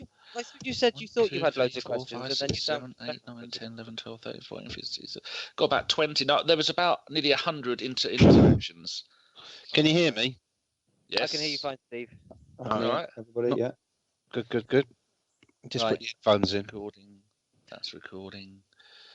Yeah, I've got toothache. Went to go to the dentist today. Oh, fucking hell. I took 2 of my brothers diazepam, not realising until I got home that they can give you dodgy tummy. So I went there, I've got to go home again. Oh no. Danny, this isn't Jeremy Kyle. Come on. Yeah. Yeah, so they double injected me because it's horrible. I hate dentists. I thought that was like the start of a joke. No. Went to the dentist today. You're fucking not far wrong. He is a joke. Oh, you're so rude. So very rude. So I have to How's put up that? Is my sound level okay? Yeah, that sounds fine. Right. Good. My laptop's unplugged now as well, so you shouldn't get anything from that. Right, ready when you are. So I'll give you a quick run through of the show. Obviously, it's introductions. Danny, we've got scores across the board and low watch from you. Then we're going to talk about no, don't bother. No one cares about any of that lot. I'll just tell them that we don't care anymore. Yeah, to say the under 18s. No, actually, don't even mention that. No, I don't know. I mean, I haven't taken it from George Bird's site like you have. So well, I asked George Bird and he said yes. Just get straight into the games and then questions. I'll aim most of them at Luke, and then yeah. Okay. Then we've talk about the games. Then we've got a bit of a Q&A with you, Luke. Just a couple of questions like what made you become an Arsenal fan, your first game, favourite player, best and worst moment as an Arsenal fan. And then the other guys can ask you if there's too late anything. to change your mind. No, that's all good. It's all good. I mean, about supporting Arsenal. All right, yeah. And then we'll talk about the Southampton game. Then we've got some listener questions, then predictions for the next game, and then some shout outs, and then we're done. Wicked, mate. So machine has just died. Oh, tragedy. Right then, we'll kick off. You ready, Danny? Yep. We're getting my last bit of coffee out of the way. Right, ready? We are Ready? recording. Actually, what time is it now? 7:53. Started the show 7:55. Started recording. Oh, it's minus that, so it'll be 7:30. Right, lovely. Yeah, I'm all ready. Okie dokie. 3, 2, 1.